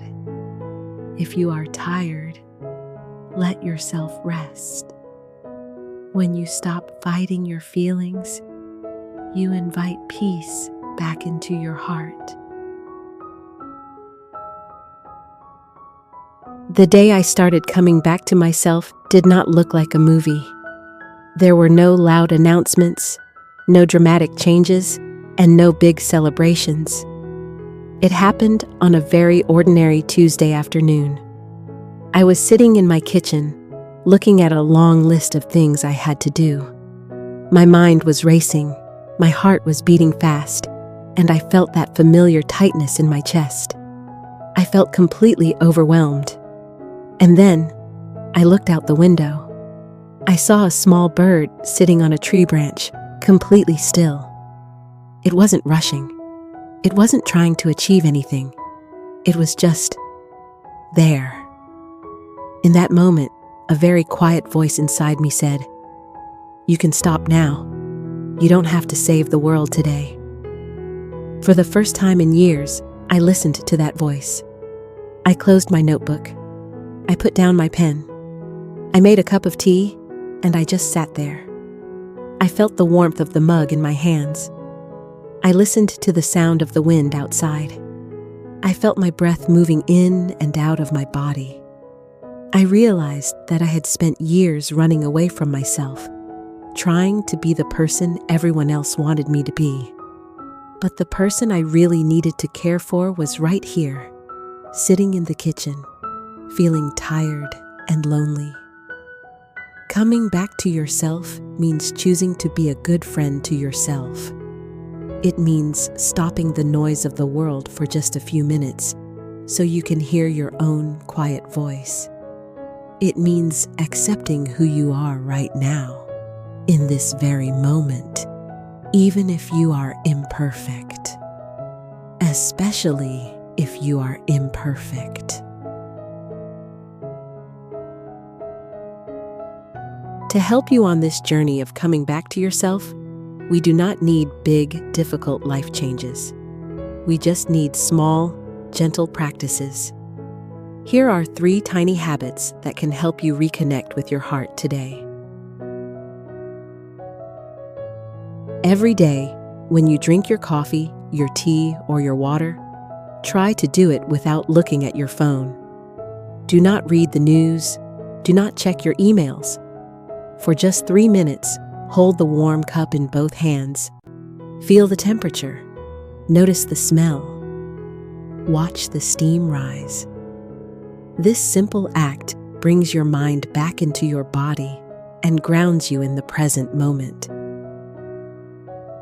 Once or twice a day, place your hand gently over your heart. Close your eyes, take a deep breath, and ask yourself this simple question. What do I need right now? You do not need to find a big answer or solve all your problems. Just asking the question shows your mind that your feelings matter. You are listening. Leaving space for nothing. Give yourself permission to have 5 minutes every day where you do absolutely nothing. You do not study English. You do not clean. You do not plan your future. You just sit or lie down and allow yourself to exist. This creates a small buffer of peace between you and the busy world. It is a soft boundary that protects your energy.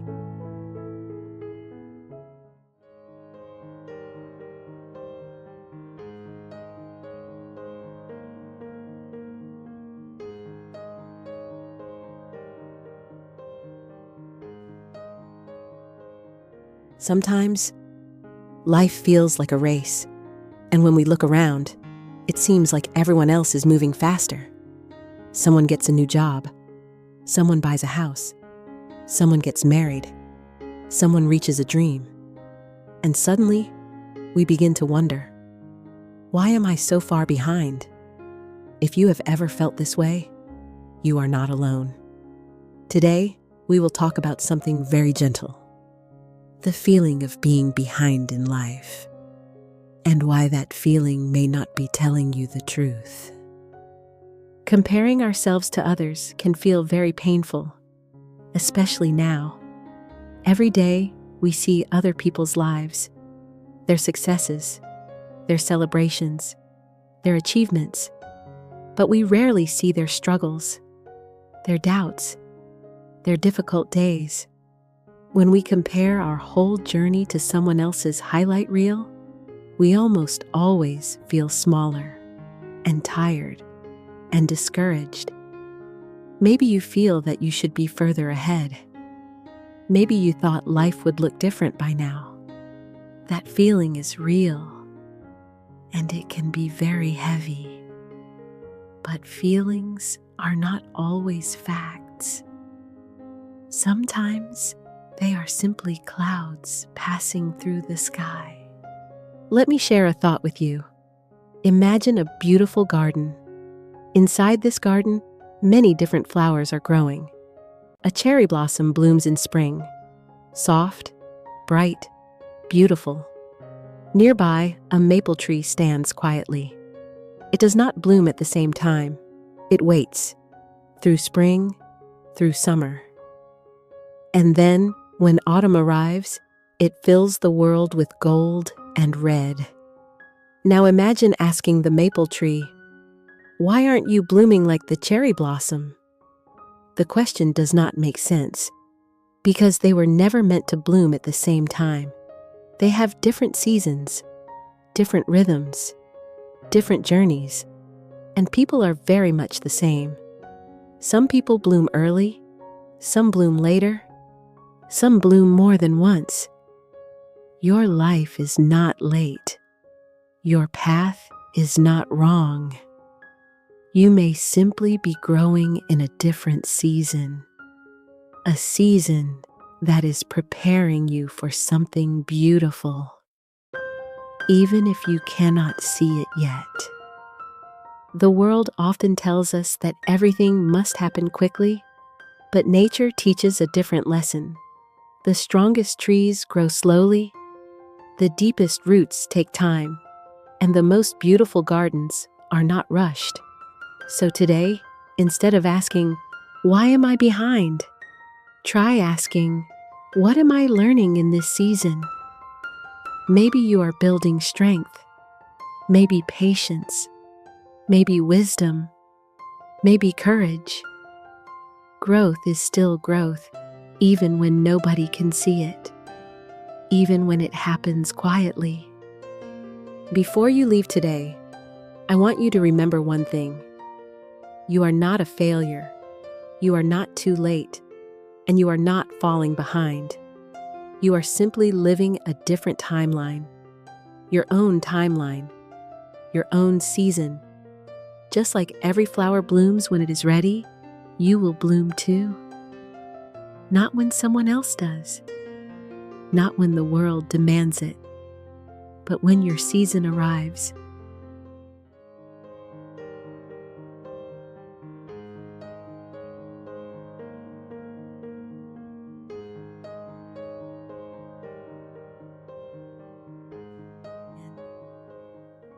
Maybe there is something you've been carrying for a long time. Perhaps it is an old mistake, something you wish you had done differently. Perhaps it is someone's words that stayed with you long after they were spoken. Maybe it is regret, disappointment, guilt, a relationship that ended, or perhaps it is the version of yourself you thought you would become. Sometimes we don't notice how much energy these things require. We wake up, we go to work, we smile, we answer messages, we continue with life. But quietly, inside, we are still carrying yesterday. And often, what hurts us most isn't the event itself. It's the energy we spend holding on to it, holding it close, thinking about it again, wondering if things could have been different. There is something very human about this. Every person, no matter where they come from, has held on to something longer than they needed to. An apology that never came, a dream that never happened, a painful conversation replayed hundreds of times. Almost everyone knows what emotional weight feels like. So if this feels familiar, please know, you are not strange. You are not weak. You are simply human. Sometimes we think we should already be over it. We tell ourselves, it happened a long time ago. I shouldn't still feel this way. But our hearts don't always follow a calendar. Healing has its own quiet rhythm. And maybe, just maybe, you've been waiting for someone to give you permission, not to forget, not to pretend nothing happened, but simply to breathe again. May I ask you a quiet question? What have you been carrying? Simply because you've carried it for so long? You don't have to answer right now. Just let the question rest beside you, like a gentle companion. There is something interesting about the human heart. Sometimes, holding on feels safer than uncertainty. Even pain can become familiar. We know its shape, we know its voice, and although it hurts, it is something we understand. Letting go can feel like stepping into an unknown place, and the unknown can be frightening, so we continue carrying what is heavy, because at least it is familiar. There is another quiet discovery. Sometimes we think we're holding on to a memory, but perhaps we're holding on to the person we hoped things would become. Maybe we are not missing only what happened. Maybe we are missing what could have happened, the future we imagined, the words we hoped to hear, the ending we wished the story had. And without realizing it, we begin to believe something. If I let it go, then it meant nothing. Perhaps you felt that before. If I stop carrying this sadness, does it mean the love wasn't real? Does it mean the dream wasn't important? Does it mean the person no longer mattered? It is a quiet fear, one many hearts carry in silence. And still, I want to leave you with one gentle thought before we continue. Perhaps the reason you can't let go has nothing to do with the past. We'll come back to that when the time is right. One afternoon, a person was walking home with an old backpack. It wasn't a special backpack. It looked ordinary, a little worn, a little faded by time. Inside it were books, many books.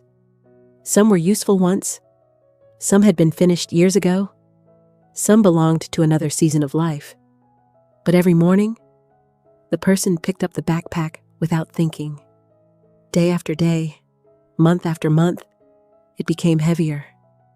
Their shoulders began to ache. Walking became slower. Even short distances felt tiring. One sunny afternoon, they reached a quiet park. There was an empty wooden bench beneath a tall tree. Without any special reason, they took off the backpack and placed it on the bench.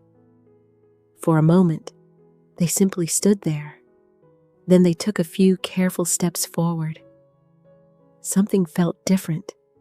The path had not changed. The weather had not changed. But walking felt effortless. Only then did they realize the weight had never been part of who they were.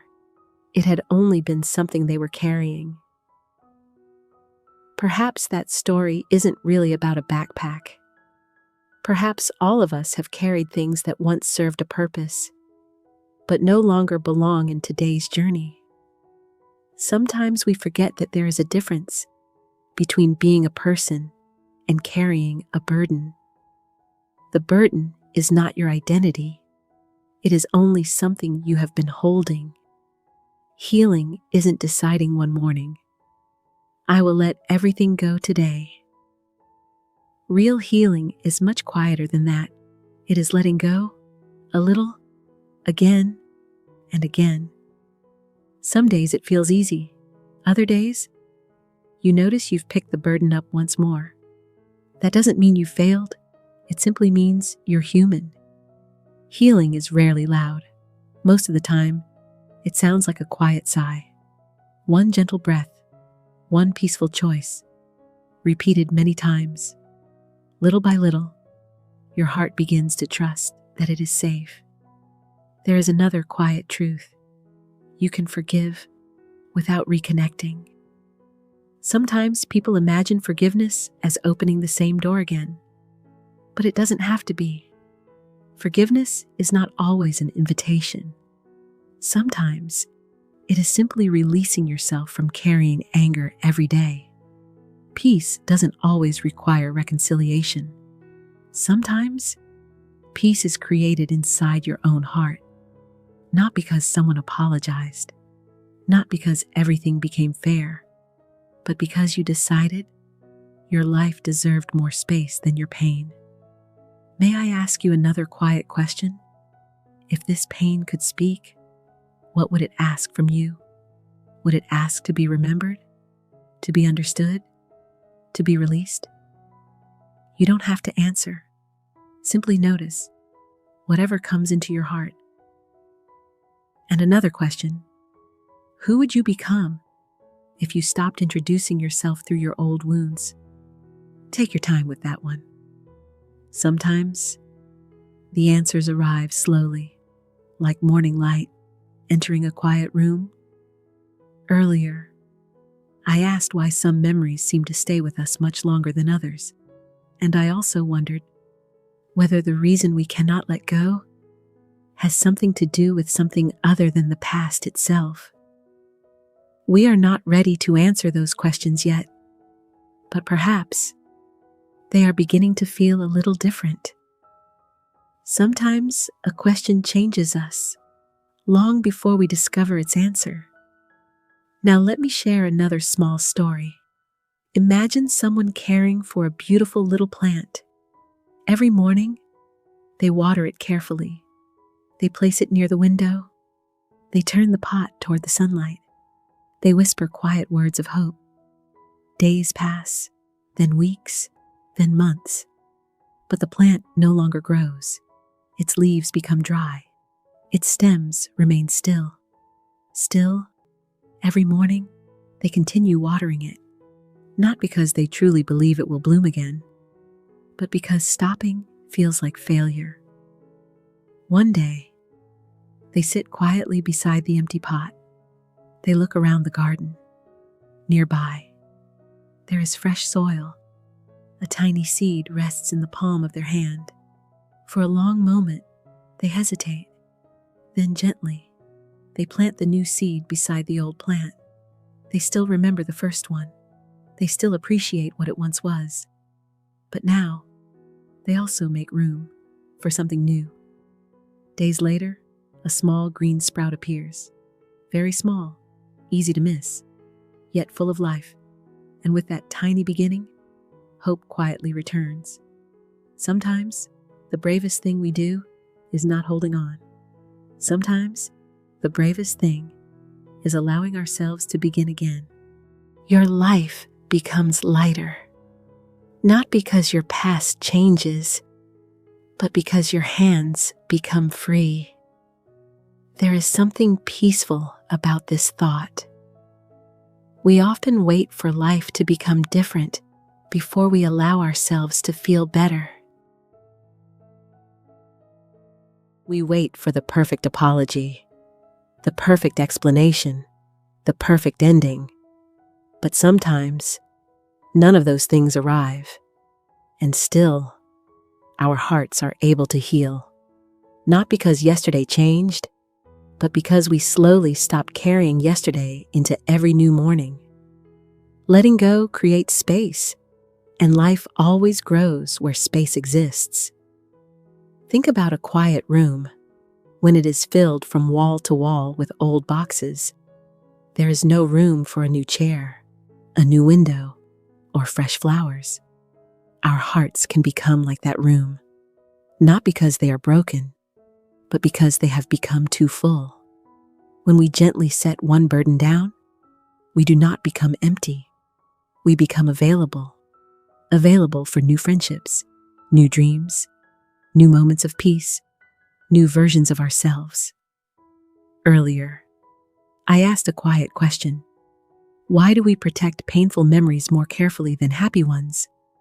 Perhaps because painful memories often feel unfinished.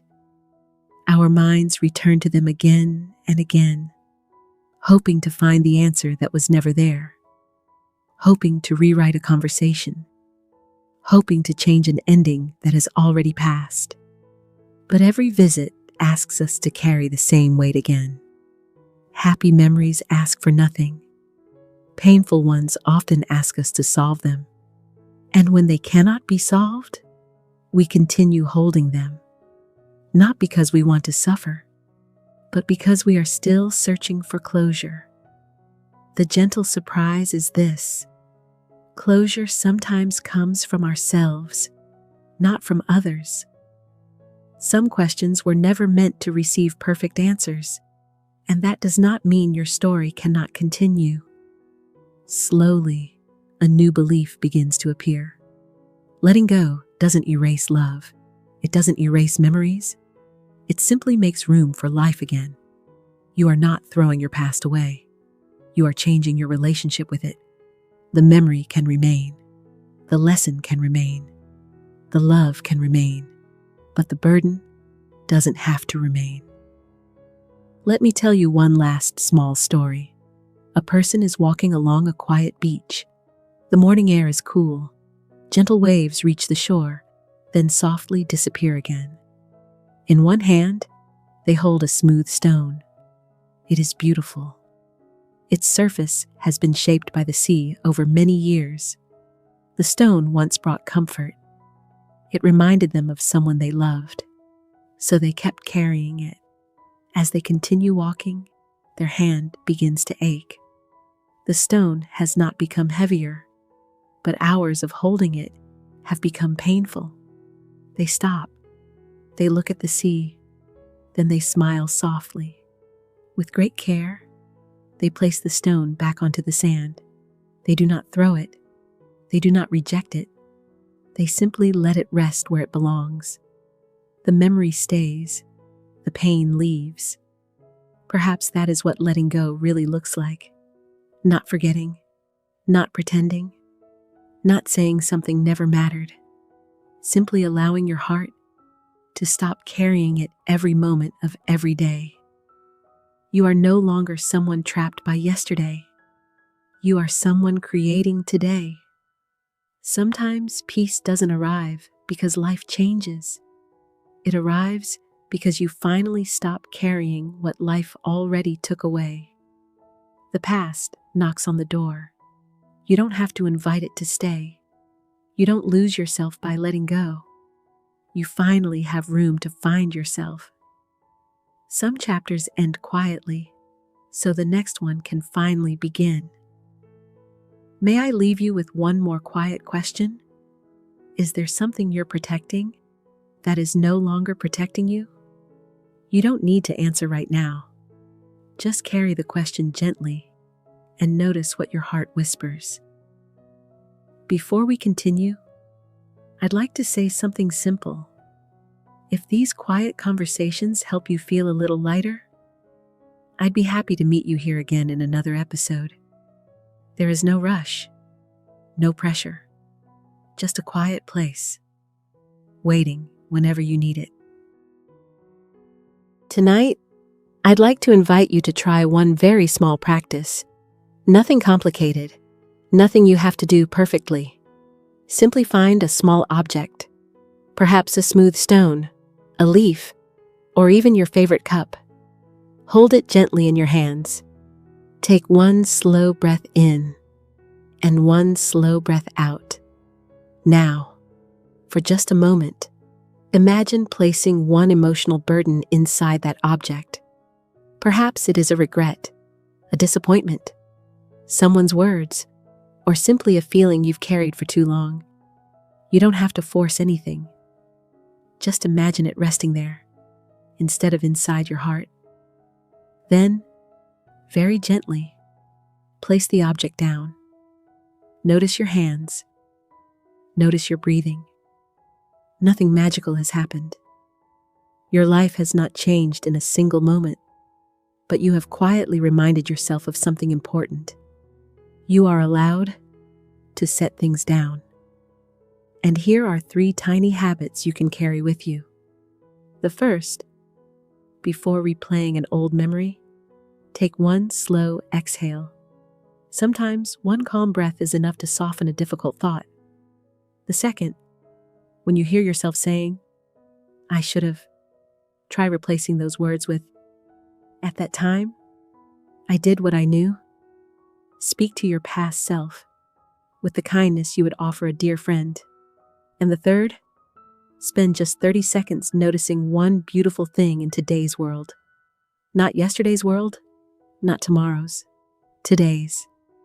A quiet breeze, a warm cup of tea, the sound of rain, the evening sky, a small flower growing through a crack in the pavement. Tiny moments like these gently remind us that life is still happening, right here. As we learned English together today, perhaps you noticed a few words that carry quiet strength. Release, to let something go. Burden, something heavy we carry, even when no one else can see it. Forgive, not always to excuse, but sometimes to free your own heart. Accept, to stop fighting what has already happened. Heal, to become a little stronger, a little softer, one day at a time. Closure, the quiet peace that sometimes comes from within. Regret, a wish that the past had been different. And finally, freedom, not the absence of a past, but the ability to walk forward with a lighter heart. Perhaps one of these words will stay with you today. Before we finish, there is one final question. What small space might appear if you released just one tiny piece today? Not everything, just one small piece. Sometimes, that is where a new beginning quietly starts. At the beginning of our time together, I asked a question. Why is it that even after months, or even years, some things still refuse to leave our hearts? Perhaps now, the answer feels a little different. Maybe we were never supposed to throw those memories away. Maybe we were never asked to erase them. Perhaps we only needed to stop asking them to define who we are. The memory can stay. The burden doesn't have to. And that is why the reason you couldn't let go was never truly about the past. It was about the place you had given it inside your present. When that place changes, everything begins to feel different. You are no longer someone trapped by yesterday. You are someone creating today. Not because your story became perfect, but because your hands are becoming free. And with those free hands, you can welcome new mornings, new hopes, new memories, and new chapters.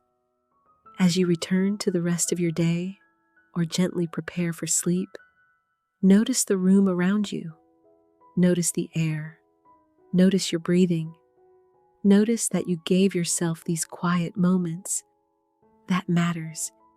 You don't have to solve everything tonight.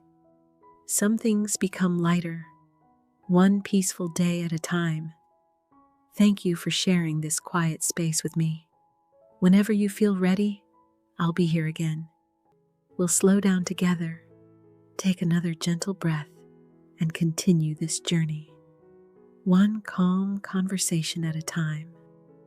Until then, be gentle with yourself. And remember, you are allowed to set things down.